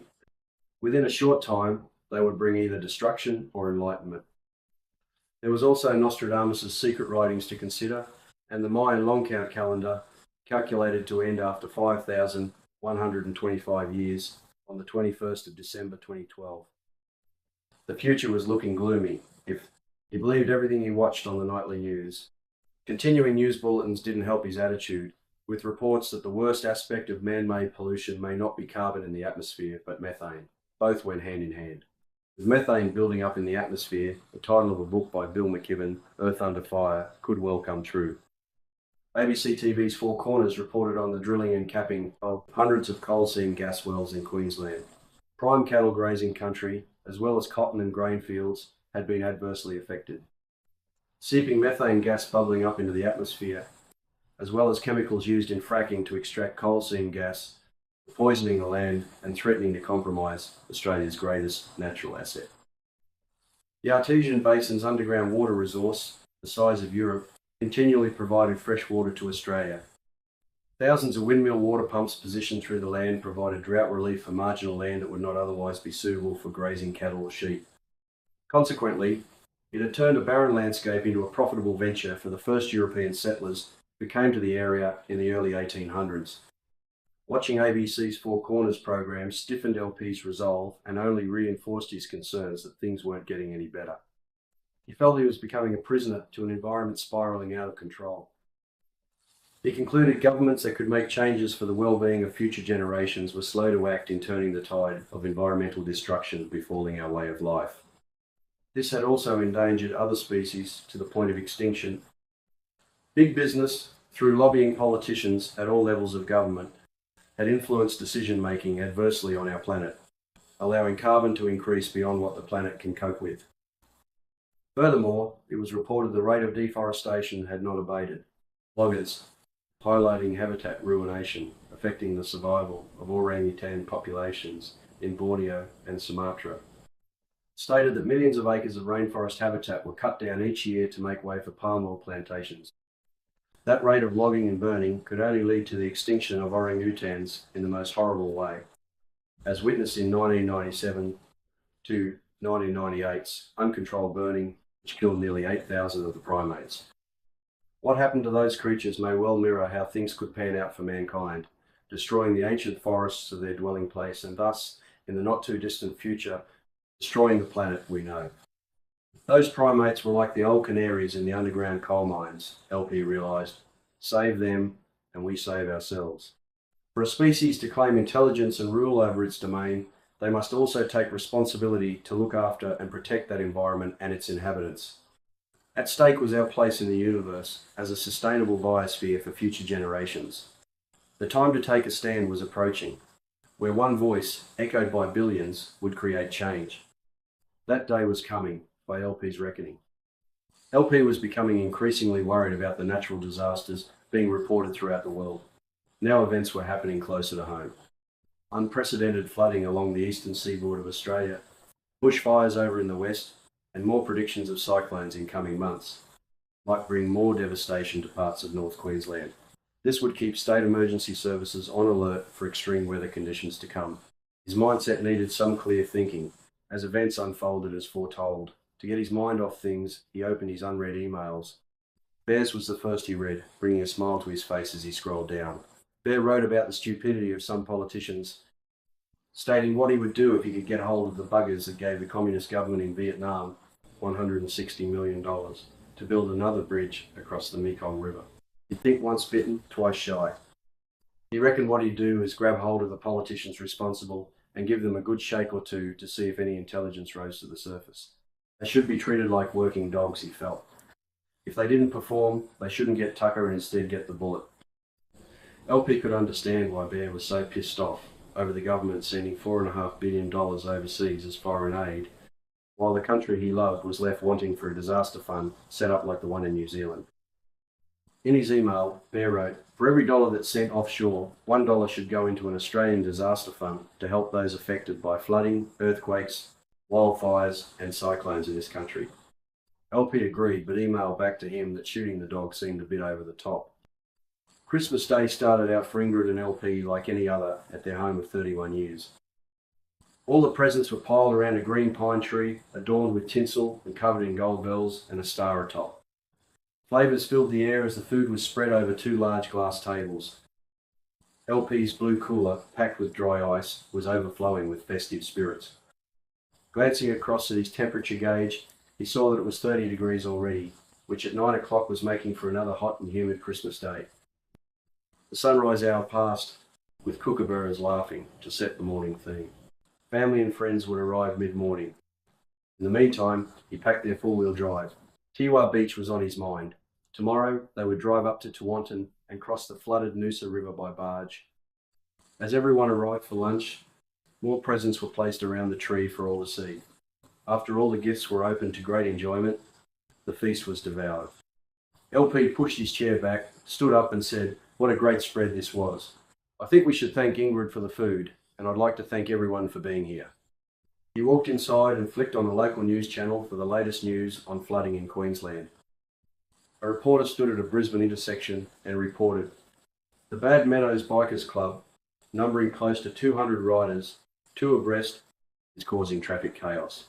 The reporter pointed to gridlocked traffic and continued, "Nutter, their leader, a reformed drug dealer and standover thug, has now ordered his mob to follow him in single file, zigzagging through the traffic chaos they caused."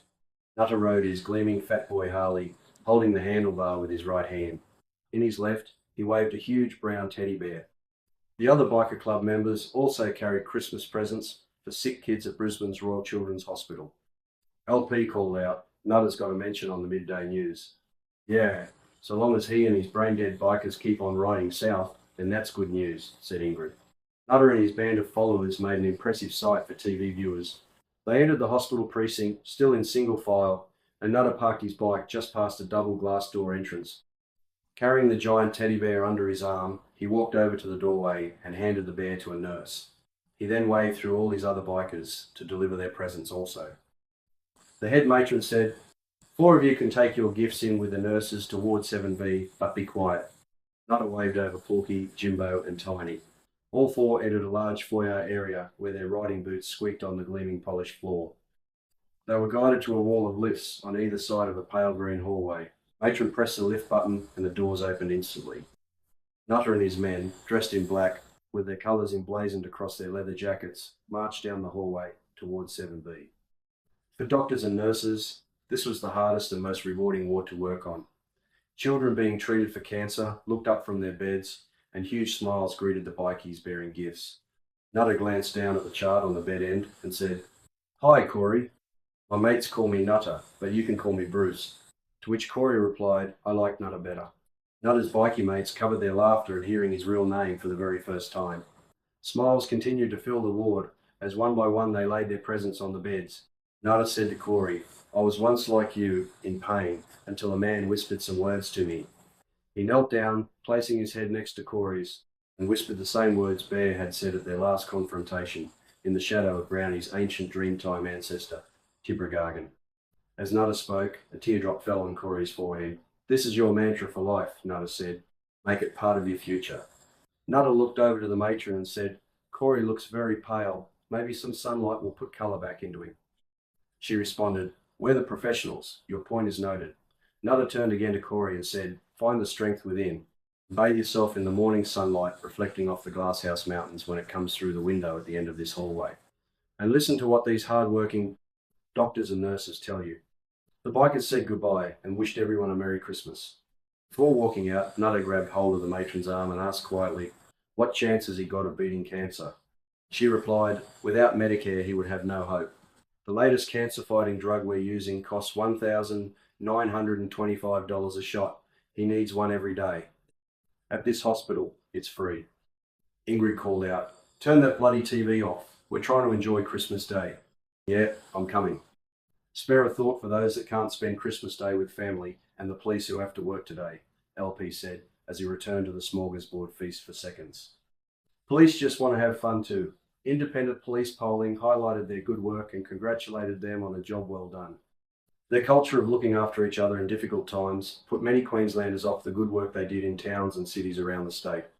This created a mentality of them and us, which persisted from the days when police were used to squash anti-war demonstrations and street marches, such as the one against the South African Springboks rugby team playing matches in Brisbane in 1971, and street marches condemning the Vietnam War. Jo Bjelke-Petersen, the then Premier of Queensland, declared a state of emergency that delivered more power to the Police Commissioner. That gave newspaper cartoonists plenty to draw about back then. Recently, the ghost of Joe had returned, with police acting badly. One newspaper cartoon depicted two football teams, Morningside and Wynnum, in police uniforms. The score was 59-72, playing for a side bet. Their prize was to street check two little old ladies who stood outside a barbed wire fence. The winner would curry favour with senior police, who were competing to clock up the highest tally of random street checks. Another cartoonist sketched 5 off-duty cops jumping out of a slow-moving van and doing a quick run round their vehicle, completely starkers during peak hour traffic. Any civilian carrying on like those fellows would be arrested and charged immediately. Not so in this case. Senior police waited on a report before action could be taken or charges were laid. Another cartoon sketched an officer wearing one glove, knee pads, a bucket hat, and, for the ladies, a short tie. These were the latest suggestions coming from grassroots police on the beat with a flair for fashion or just the ridiculous. Those suggestions would be taken seriously if it meant boosting police morale. But wait, there was more. LP recollected a cartoon of Blitz and his handler looking forlorn with their heads sticking out of a large dog box. The caption read, "We were only doing our job." Blitz and his handler had been suspended for 15 months for overzealous police work. That crime-fighting duo accounted for 23% of all arrests made by the dog squad's 16 members. It all came to a head when Blitz took down a workman by mistake, biting him on the leg.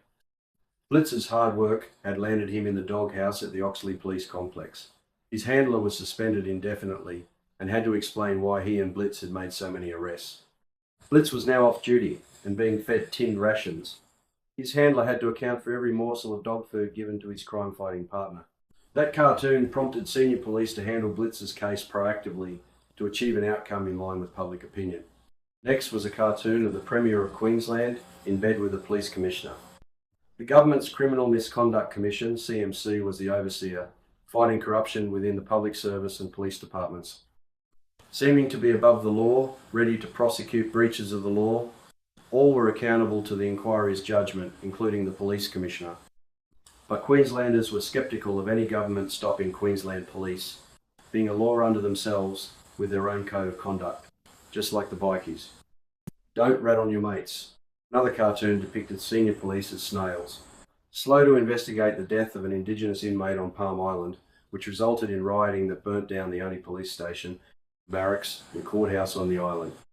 The Commissioner had to explain why proper police procedures were overlooked at watch houses throughout the state. This resulted in payouts of hundreds of thousands of dollars to victims of police brutality.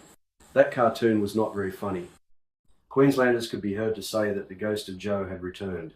In his day, it was not uncommon for brown paper bags filled with cash to land on his desk. In return, the police would turn a blind eye to illegal activity. It just seemed normal at the time. That's how business was done in the Sunshine State of Australia. Even with bad press, the police had the full support of the government, and the Commissioner retained his position, no matter what the CMC signed off on. He felt confident because internal polling showed that 63% of Queenslanders were happy with his boys and girls in blue. It also meant that more than a third of Queenslanders had a not-so-pleasant experience with his police force, which would not improve their public image. Tony Fitzgerald echoed those views, saying the culture of the past has returned since 1987, when I headed the Royal Commission into Police Corruption in Queensland. These views of a southerner from over the border were not welcomed in Queensland. His comments were quickly rebuffed by the Premier in support of her police force. Those cartoons jogged LP's memory of how small local football clubs raised money for the upkeep of their fields and clubhouses back in the early 70s. Cops would turn a blind eye to some illegal activities in return for the odd carton of beer that came their way. That knowledge came in handy one particular time at an Aussie Rules football club, trying to raise cash to support their players. Club organisers put on an invite-only night for the blokes. A lady with the stage name Lana would be performing her highly publicised routine, while the audience enjoyed beer and prawns. The stage act that everyone paid money to see was banned in Queensland, being classed as lurid. If Vice Squad officers knew where she was performing, they would raid the venue, arresting her and everybody else. Although the legal age limit for alcohol was 21 at the time, that didn't faze bar staff serving any young bloke who placed his money on the bar mat. LP had asked his friend Donnie, "What's the chances of being raided?" To which he replied, "None, look over there." 2 coppers were standing at the bar's back door, being handed jugs of beer with glasses. "Stick your head out of that window and tell me what you see," said Donnie. LP looked out into the darkness to see 2 police vehicles lit up from nearby streetlights, blocking the Woolston Grange Football Club gate entrance. 2 officers walked over to join their fellow constables for a few drinks while still on duty. It looked like no one was coming in or out until the performance was over. "I see what you mean. If they were arresting anyone tonight, they should arrest themselves first," LP replied. LP turned around as loud music signalled the beginning of the performance. He was about to see why Lana's act was banned. Back then, police made up their own rules of behaviour, and this persisted, up until the Royal Commission brought down senior police and politicians, sending some to jail.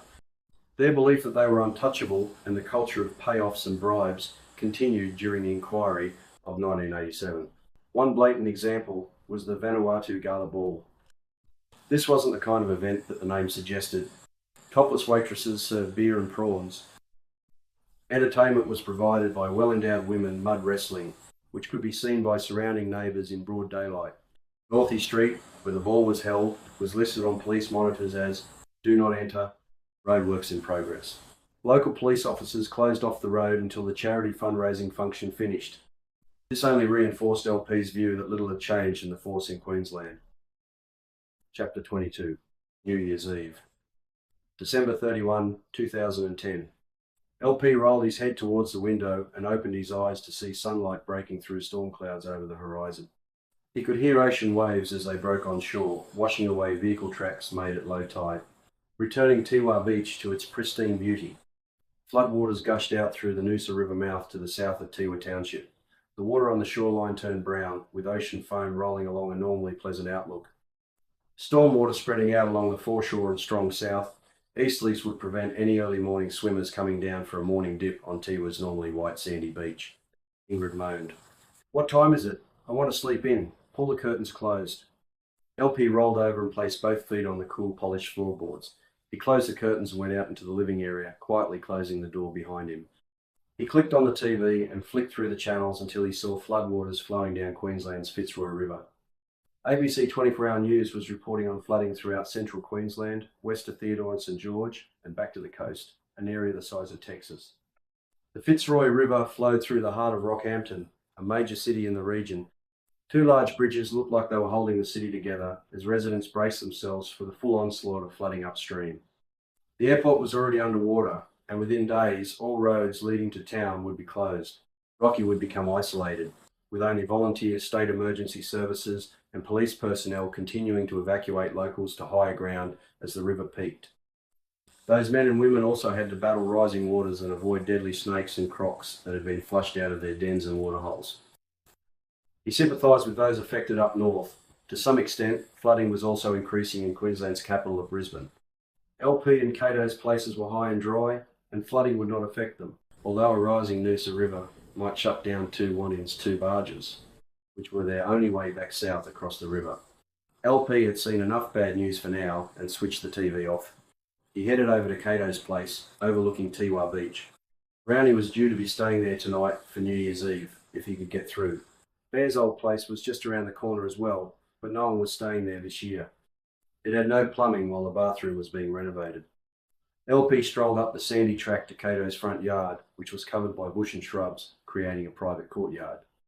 "G'day, mate," LP said when he saw his neighbour. "Getting the rods ready for fishing on the other side?" "Yep, with a bit of luck, there should be a small wave to ride as well." "Have you seen the news about up north in Brizzo?" LP asked. "No, what's happening?" Cato said. "Well, your mate in Keewillen was right," LP said. "What? You mean Ken Ring, the long-range weather forecaster? I'd given up on him," said Cato. "Don't be too hasty," LP said. "His forecasts were based on the moon going through its 36-year cycle. That means the weather is repeating the pattern of the early 70s. Yeah, you're right, it sure feels like that. All we need is a couple of cyclones to come down the coast and cross between Gladstone and Fraser Island and Deja Vu 1974. LP left Cato contemplating the possibility of worse weather to come and walked back around to his place, where he found Ingrid making breakfast. Her omelette recipe, prized and passed down through family generations, called for a handful of chopped bacon and shallots, 4 eggs, quarter milk, plus a pinch of salt and pepper. Adding a teaspoon of flour made the mixture fluffy, just like her nana's. Pour into a hot saucepan and heat for a few minutes, and then fold and turn once. He sat down on their veranda, poured himself a large glass of orange juice, and looked out at the dark storm clouds bucketing down torrential rain just offshore. LP called out to Ingrid, "Better hurry up with brekkie, or we're not going to get up to Double Island before this rain comes." She replied, "If you want it any quicker, come in and help, or make it yourself." LP was only trying to point out that they needed to leave soon, not only because of the weather, but also to beat the rising tide, otherwise it would be hard going driving on soft sand. Last 100 metres before going over the blow would be blocked by waves pushing up against the high sand dunes. If that happened, they'd have to wait there for the tide to turn, which could take up to 3 hours. LP went inside and opened up his laptop to check his emails, the latest being from 350.org, McKibben's website. It commented on Queensland's floods, claiming climate change had caused the deluge. Up until that time, LP had thought Bill McKibben's theories on climate change, based on the amount of carbon in the atmosphere, had some foundation. McKibben said that if carbon climbed above 350 parts per million, the planet we know would become unrecognisable. His assumption was that carbon would continue to rise above 350 parts per million. Then we would all have a problem to solve. Current carbon pollution measured nearly 400 parts per million and continued to climb higher. However, LP was now questioning the validity of McKibben's theory. Natural disasters throughout the world were being pointed to by overzealous followers of McKibben, often without any independent scientific evidence to validate their data. If they bothered to check flood records on the Brisbane River for the past 180 years, they would have seen that 9 major floods had occurred in that time. On average, then, severe flooding could be expected in Brisbane every 20 years. LP wouldn't call it climate change, but a climate pattern already understood by Australian scientists. Australia's climate cycle was said to go through dry and wet centuries. This fact had been proven correct by core samples from the Great Barrier Reef. McKibben's bloggers wanted to blame flooding in Queensland on climate change. They might as well blame the government for the downpour. Since 2007, the government had paid a consultant $7.6 million to facilitate cloud seeding over Brisbane's 2 main dams, Waivanoho and Somerset. After cloud seeding started, the heavens opened up and seasonal rain returned. By the end of 2010, all southeast Queensland dams were overflowing. The question could be asked, did the Queensland government cause Brisbane's biggest flooding since 1974? LP closed his laptop and they ate breakfast. He and Ingrid wasted little time in organising food and cold drinks for lunch. They packed them into LP's big blue cooler box with a bag of ice. LP drove down a sandy track and out onto the beach. 35 minutes later, they could see the blow ahead, as waves washed against the sand dunes. "You're too late. You won't make it through those waves," Ingrid said in a cautious tone. LP planted his foot hard on the accelerator, changing from first to second gear in four-wheel drive. He ran the gauntlet and won with seconds to spare. Turning hard left, he continued up and over the sand dunes. Ingrid gripped the dashboard, bouncing up and down as the vehicle hit ruts in the sand tracks. LP slowed down as he steered through the rainforest track, and sunlight filtered through the greenery overhead. He could see sparkling blue water ahead. Suddenly, the rainforest opened out to Double Island, Ingrid and LP's Shangri-La. Double Island's north side was protected from the 40-knot southeasterlies, and the ocean was calm with pristine blue water compared to the other side of the headland. With no rain clouds overhead, it was a welcome change to all the bad weather that surrounded them. This destination was a well-kept secret, but had been rediscovered. Visitors from throughout the world were starting to come see this special place under the sun. To their surprise, there were no islands. The name came from Captain James Cook, who had mapped the east coast of Australia way back in 1770. He gave the name to the Glasshouse Mountains and mistakenly named the point further up the coast Double Island Point. Obviously, it was only a headland. LP stopped his four-wheel drive in front of a large lagoon. He looked up along the shoreline of high sand cliffs leading to Rainbow Beach. Memories flashed back of 40 years past, of Gordon Elmer with his orange ex-army vehicle loaded up with LP and his mates, as well as food, drinks and surfboards. Elmer had driven them on the beach to Double Island. They would spend their weekend there until he returned for them on Sunday afternoon. Back then, you rarely saw anyone else. Now, you almost had to reserve a spot on the beach to park. If you ignored all the other vehicles, fishery inspectors, national park rangers, and police patrolling the beach as if it was a highway, Double Island was as pristine now as back in the early 70s. LP found a sense of tranquility and freedom here, even with the unwanted crowds. It was still better than the city life. LP spotted Cato and parked close enough for them to rope a tarp across both four-wheel drives to protect against the sun or rain. Once they were unpacked, Cato looked at LP and said, "Look over there, Brownie's finally arriving. He'd be late for his own funeral." Brownie parked his Toyota Land Cruiser next to LP's vehicle. The trayback had a canopy cover with everything inside for camping and with enough food and water to survive 3 or 4 weeks on the beach or in outback Queensland. "How come you're just arriving now?" Cato asked. "We expected you days ago." Muddy tourists and floodwaters felt like telling them to swim back to where they came from. They expected to see the dry, arid outback and do some hunting. They're lucky they weren't the hunted. Between the crocs and snakes, we just made it out of there in one piece. "I got him back to Rocky and dropped him off at the Fitzroy Hotel for a counter lunch," he continued. "I'd gone into the city to get a radiator hose to replace the one that was hissing steam and losing water. By the time I headed back, the police had closed the road and I couldn't get back in, so here I am. I got out just in time before the whole town was cut off by road, rail, air and sea. I'll go back for him when the road opens again. That won't be for another 2 weeks. Anyway, where's the surf? It reminds me of when Nat Young and his surfing buddies were here in the early 70s. They said the place had the smallest waves they had ever seen that had the potential to be the longest wave ever ridden." "Yeah, just as well it was small that day, or by now it would be packed with surfers, like Noosa National Park on a big swell," Cato said. LP butted in, "You won't be surfing here today. The only action you'll have is if I take you out on my jet ski. Come on, Brownie, jump on. I'll take you around the front of Double Island. Put that vest on and hang on." LP pushed his jet ski from the shallow water and climbed on, with Brownie following. One quick squeeze on the throttle trigger gave a burst of power that sent Brownie lurching backwards, gripping tightly to the back of LP's vest. 30 seconds later, they reached the headland point, where swells rolled in, producing perfect waves that could be ridden for up to 2 kilometres. Out here, dolphins imitated surfers with skillful manoeuvres, jumping forward down a wave face and doing a bottom turn just like a seasoned surfie. They continued out to the next point break. 40 years ago, that break was only the haunt of fishermen. Over the years, sand had built up, making a pretty impressive barreling break. The only problem was you had to jump in off an outcrop of rock called flat rock into rolling swells. Once in the water, you looked straight up at a sheer cliff face as the waves washed up onto large boulders. The trick to riding those waves was not to get caught in white water, which could push you up onto the rocks. If that happened, you could expect your surfboard to be damaged and to get cuts and abrasions trying to retrieve it. Climbing the cliff face was a challenge, even for an experienced rock climber. You didn't want to find yourself in a position like that. When flat rock was pumping, the best option for coming in was to paddle back around the headland. That was the only safe way to go, allowing the inshore rip to push you along. Eventually, you would reach a sandy cove and could leave the water looking like you knew what you were doing. Suddenly, a loud noise overhead broke through Double Island Point's tranquility. They looked up as rotor blades blasted a path around the jagged headland. Someone in the helicopter was motioning for them to head back to shore. LP acknowledged their instruction, waving back with his left hand.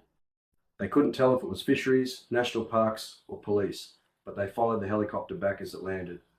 Sand pushed up and away, swirling like a sandstorm as the big red and white helicopter set down. LP slowed down and then beached his ski. Brownie jumped off first and started walking towards an expected confrontation with whichever government agency they were. LP was still pulling his jet ski further onto dry sand, with his back turned. He had a nightmare thought that it could be Jack Herbertson. He glanced over his left shoulder as a familiar voice bellowed out, "G'day, you bastards! Bet you didn't expect to see me here." Brownie shouted over the whirling rotors, "Bear, you sure know how to make an entrance." Well, I had no choice. The floodwaters have cut all the roads from the airport to here. So I just hired a chopper. No drama. Didn't want to miss New Year's Eve again. Huh, Cato's sure going to be surprised, Brownie said. He reckoned you were too tied up in Sydney to get up here.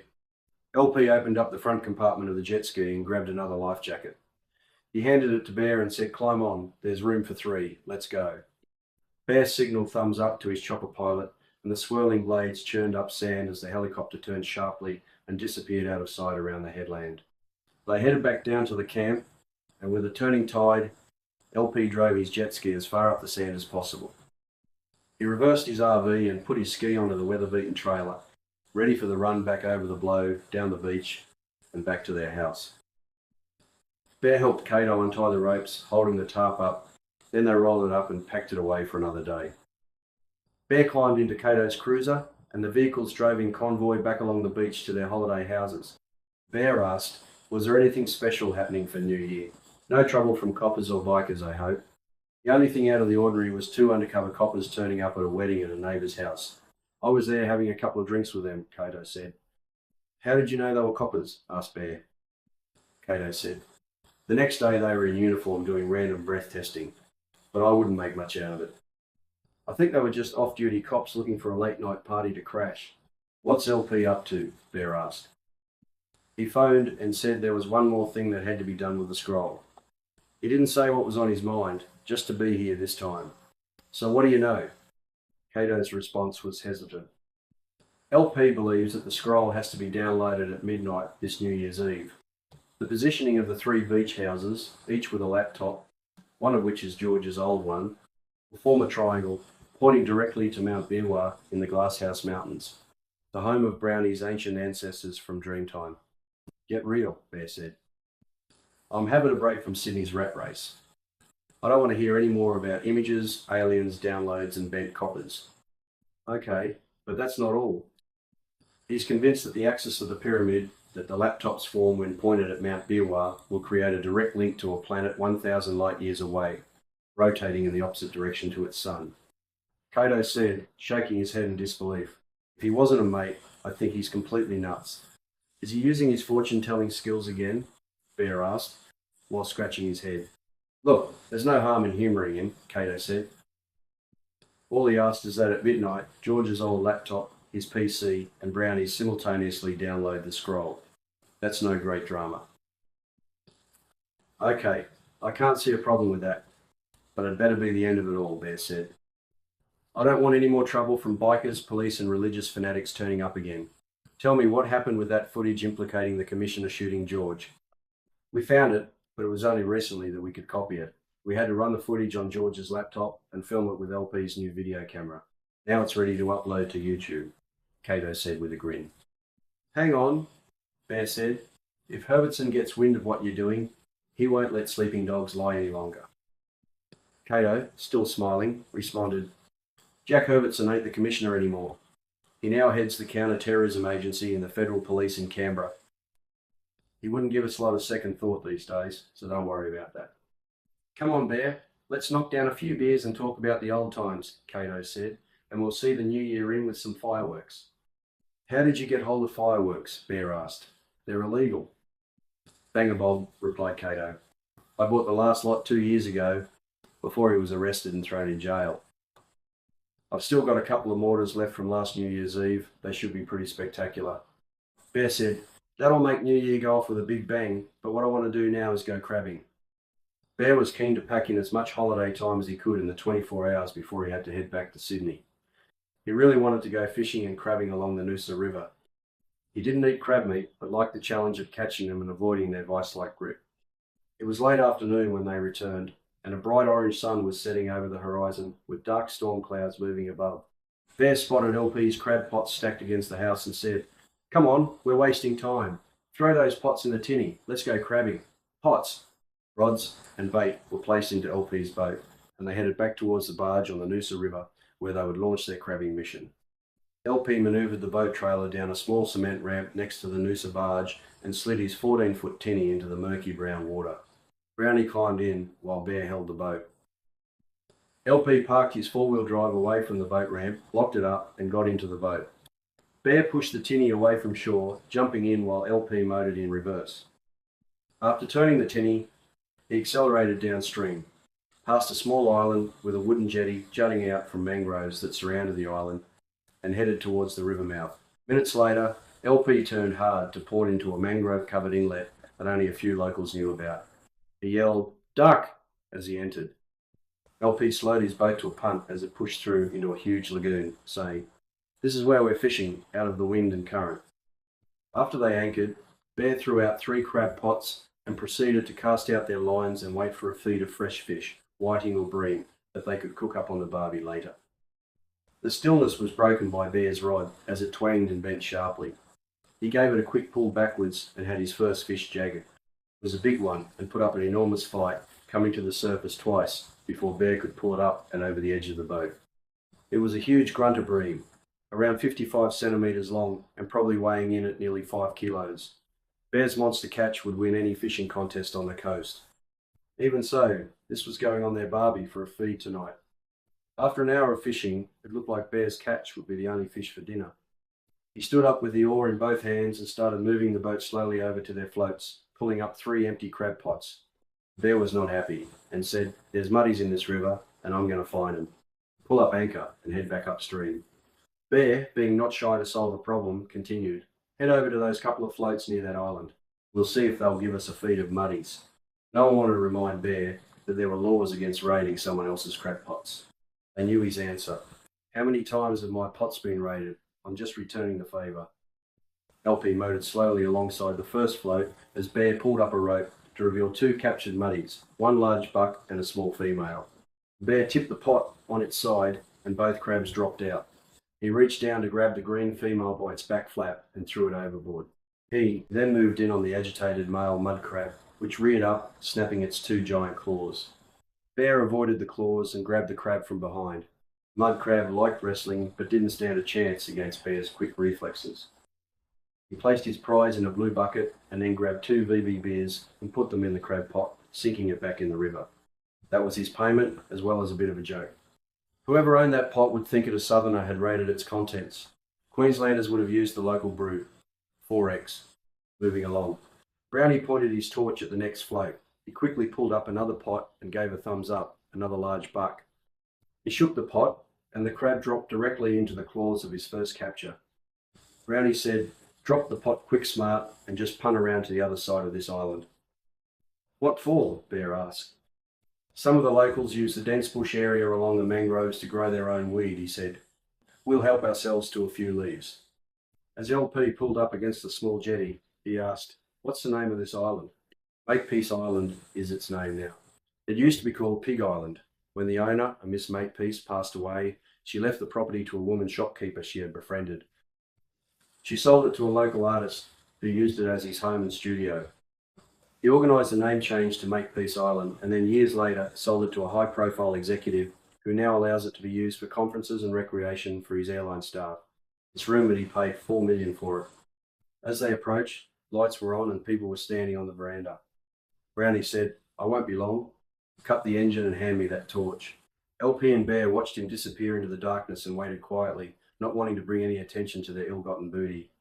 Brownie walked close to the well-lit veranda. Moths attracted by the light swarmed so thick you almost had to cut your way through them.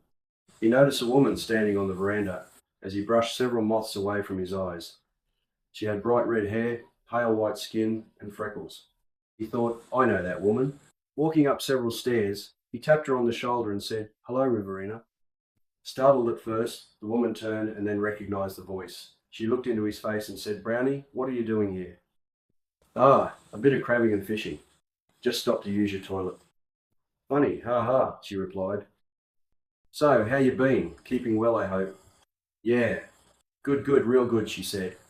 Anyway, where's the loo? He asked.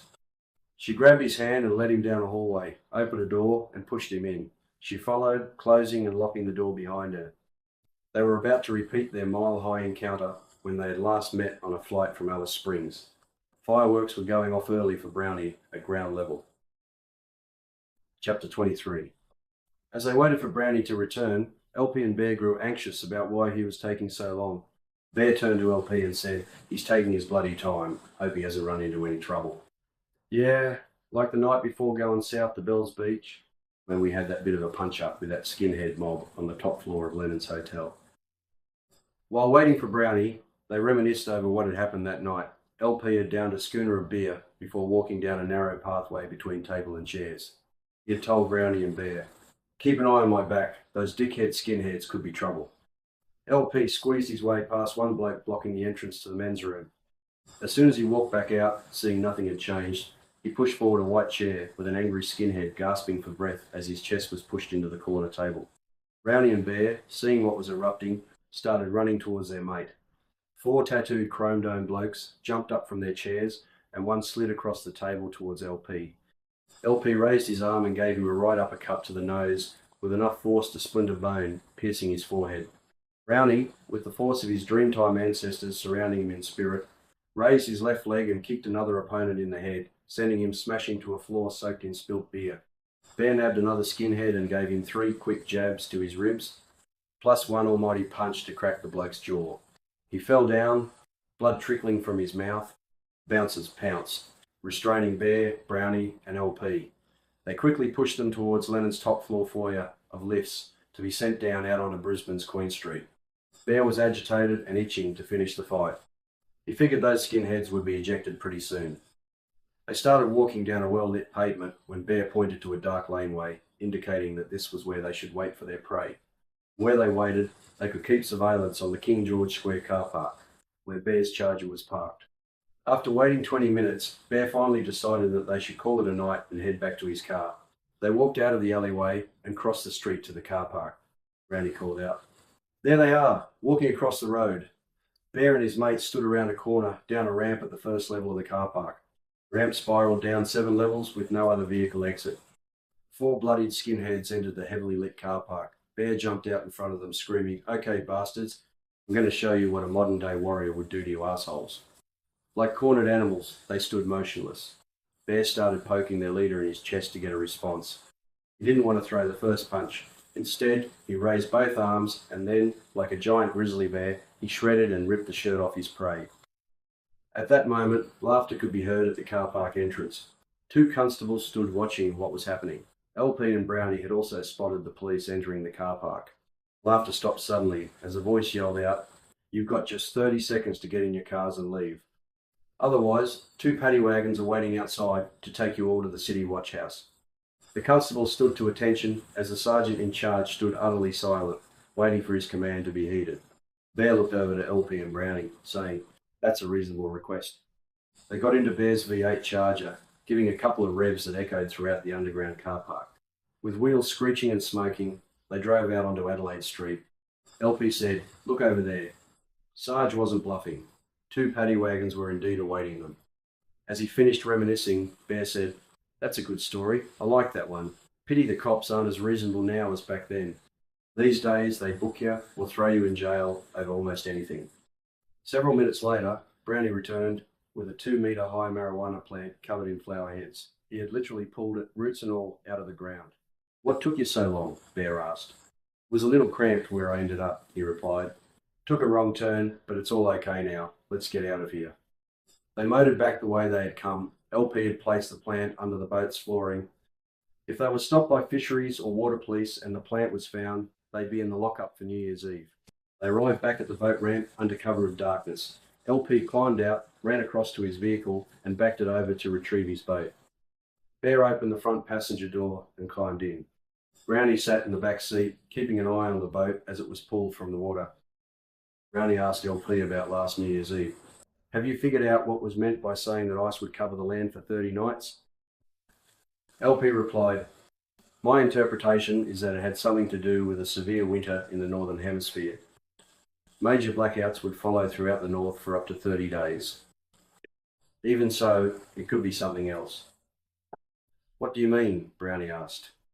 "If what happened in 1859 is repeated, that would be a worst-case scenario. The fact is, the solar flare that occurred in the late 60s has decayed back into the sun like a lava lamp bubble, rising to become another solar flare, the second largest ever recorded. In the past, that occurrence would not have raised an eyebrow.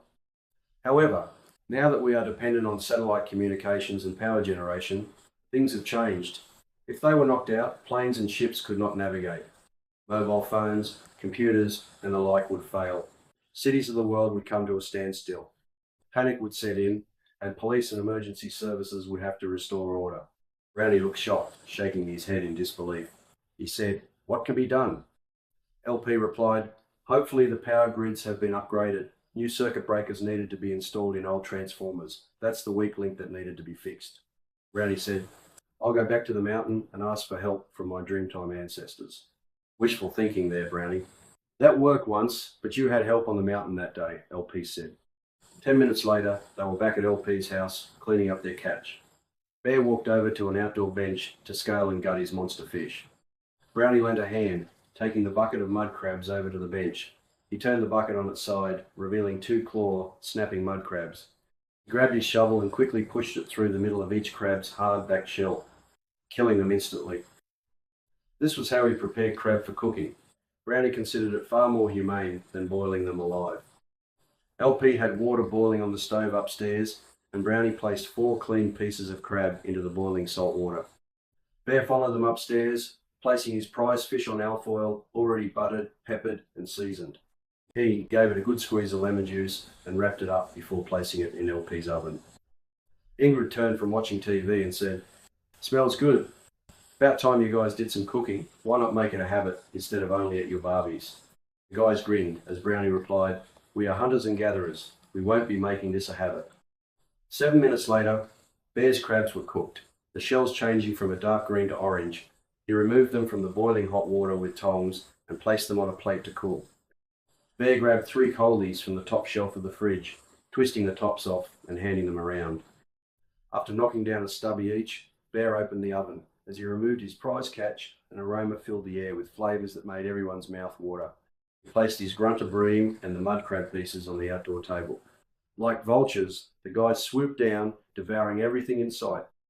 As they stood around the table, Bear said, "Anyway, where's Mason? I thought he'd be here." LP replied, "No, I spoke to him on the phone this morning. His night shift staff and their fellow Masonic brethren wanted him to celebrate New Year together, so he won't be here. Even if he wanted to, floodwaters would stop him from making it up to us. I explained to him what needed to be done at midnight, and he agreed to be ready to download. You know, I went back to New Zealand 6 weeks ago," LP added. "Yeah? And?" Bear said. "Well, it's been 36 years since I was last there. I found an old photo of me taken back then, standing on a mountain looking pensive. It got me stirred up to head back over the ditch and have another photo taken again in the same position. Back in August," he continued, "Virgin Airlines offered cheap internet flight tickets, so I booked 2 return flights to Christchurch for a 7-day holiday. On the second last day, we took a helicopter ride up the mountain. Not long after returning from Christchurch, I realised there was one more thing to do with the scroll to complete the sequence. That was to download it and save it." Bear, now understanding what LP wanted to do, weighed up the situation and asked himself a question. Was the triangular configuration coincidence or design? Bear wasn't taking any chances but wanted to have some fun too. After the download, he decided to fire off Cato's last batch of fireworks. Those mortars should light up the night sky. He got a kick out of blowing up things. Everything was now in place for midnight. Brownie, LP, and Cato's family and friends were arriving to celebrate the old year and welcome the new year in. While everyone was arriving, Bear slipped out the back and went down to his house to check on the bathroom renovation. He also wanted to visit his gun safe, which was hidden behind a wall in the built-in wardrobe. He walked up 3 steps onto a wide-open veranda and went through to the bedroom. He opened a large wardrobe door and removed a back wall panel to reveal the gun safe. Bear took out his licensed pistol and shotgun. He used both weapons for hunting and protection when riding his bush bike on outback properties, and he had shortened the barrel of the shotgun, finding it safer. Placing the pistol in the back of his red board shorts under his jacket, he wrapped his shotgun in a towel and started walking back to LP's holiday house. Bear slipped up the stairs and went quietly down the hallway to the main bedroom. He placed both weapons under LP's bed and rejoined the celebrations, opening LP's cooler and pulling out a 6-pack of Coleys to hand around. Over laughter, talking, and the beach house jukebox blaring out Jimmy Barnes's gravelly voice, Bear picked up on a noise that was out of place. It sounded like a helicopter overhead. He went outside and looked out over the balcony. He saw nothing unusual, only low-lying dark storm clouds. He turned and walked inside, past the jukebox, pounding out lyrics. Suddenly, over the blaring music, there was a loud bang as glass shattered downstairs. He looked down the stairwell to see several men dressed in black wearing balaclavas and carrying weapons. In single file, they started cautiously moving up the stairs. Without thinking, Bear's survival instincts kicked in. He took 3 quick steps, grabbed hold of the jukebox, and pulled it across to the stairs. He raised his left leg and gave the jukebox an almighty boot, sending it catapulting down over their New Year's Eve party gatecrashers. If he were bowling, he would have marked himself down for a strike and scored maximum points. As Bear turned, he saw that those on the balcony had been unaware of what was happening inside until the jukebox music stopped. He yelled out, "We've got trouble!" As confident as ever, he took 5 quick steps back to LP's bedroom and then knelt down as though praying. He reached down and pulled his shotgun from under LP's bed. He unrolled it from the towel and grabbed his pistol. He pushed it down the back of his board shorts and walked back out to the crowded balcony. The laughter and music had stopped. All eyes were fixed on Bear. He yelled out, "Everybody inside! Brownie, out the back door now. Get down to Cato's place to download." LP asked, "What about George's laptop?" Bear replied, "Forget about his old laptop. It won't work. The reception drops out too often down there." Out of the darkness, 4 ropes dropped from above, followed by more black-clad men, faces hidden by balaclavas. Bear didn't hesitate. He shouted out, "Take this, you bastards!" He discharged each barrel and reloaded at lightning speed. As 4 sets of eyes looked down, their ropes snapped, sending them plummeting into the thorned rose bushes below. Not knowing where or how high the helicopter was, Bear picked up one of Cato's mortars that were to be part of the midnight fireworks. He placed it in the firing cylinder, angled between 2 handrails, and lit the fuse. With a sizzle and a bang, exploding fireworks broke through the low cloud in a show that a pyrotechnic would be proud of. The light revealed a chopper positioned above LP's holiday house. Bear was about to pick up his shotgun and give the pilot a warning blast. Suddenly, the swirling blades headed in a southerly direction and soon could be heard landing over at Tiwa Beach's helipad, which was the only way in and out in an emergency at high tide. Bear figured Jack Herbertson had orchestrated this clandestine, unsanctioned mission for his own personal benefit. Now he had to call it off. He had failed to retrieve George's laptop, which contained the evidence that would incriminate him in the shooting. Intel from those undercover cops didn't help. Little did he know that if his men had walked into Bear's house, they would have found George's laptop on the kitchen bench. Jack's men were instructed to pull back to the helipad for evacuation and destroy the logbooks of their mission. There was to be no record of this incident. LP looked over to Bear in shock and said, "Bloody hell, what just happened?" "Don't worry about it, it's all sorted." Everyone suddenly turned their attention to the radio. 10, 9, 8, 7, 6, the countdown had started. LP was ready to press. Enter to download and save the scroll. 5, 4, 3, 2, 1. He pressed enter and then said, "Let's not forget 0. Without 1 and 0, this could not happen." Voices yelled out, "Happy New Year." Brownie had stripped the leaves off his stolen plant and dried the potent heads in Cato's oven. He removed them after downloading the scroll. He used 6 rolly papers to make up a giant joint with leaves, heads, and resin, making it a potent reefer. 1 puff would get anyone stoned. He returned to the others to share the joint with LP and Bear. Bear grabbed it from Brownie's hand, stuck it between his lips, and lit it, taking a deep puff before handing it around. LP said, "I think I just spotted George at your place, Bear." You're seeing things again. You can't see my place from here. It's the joint, mate. It's good shit. I think I saw something too, Brownie said. Right, I'm going to finish this, and we're going down to my place to check out what's happening down there, Bear said. All three walked along a sandy track to Bear's old beach house, laughing over nothing along the way. They looked around for any sign of movement before walking up the stairs and entering the kitchen.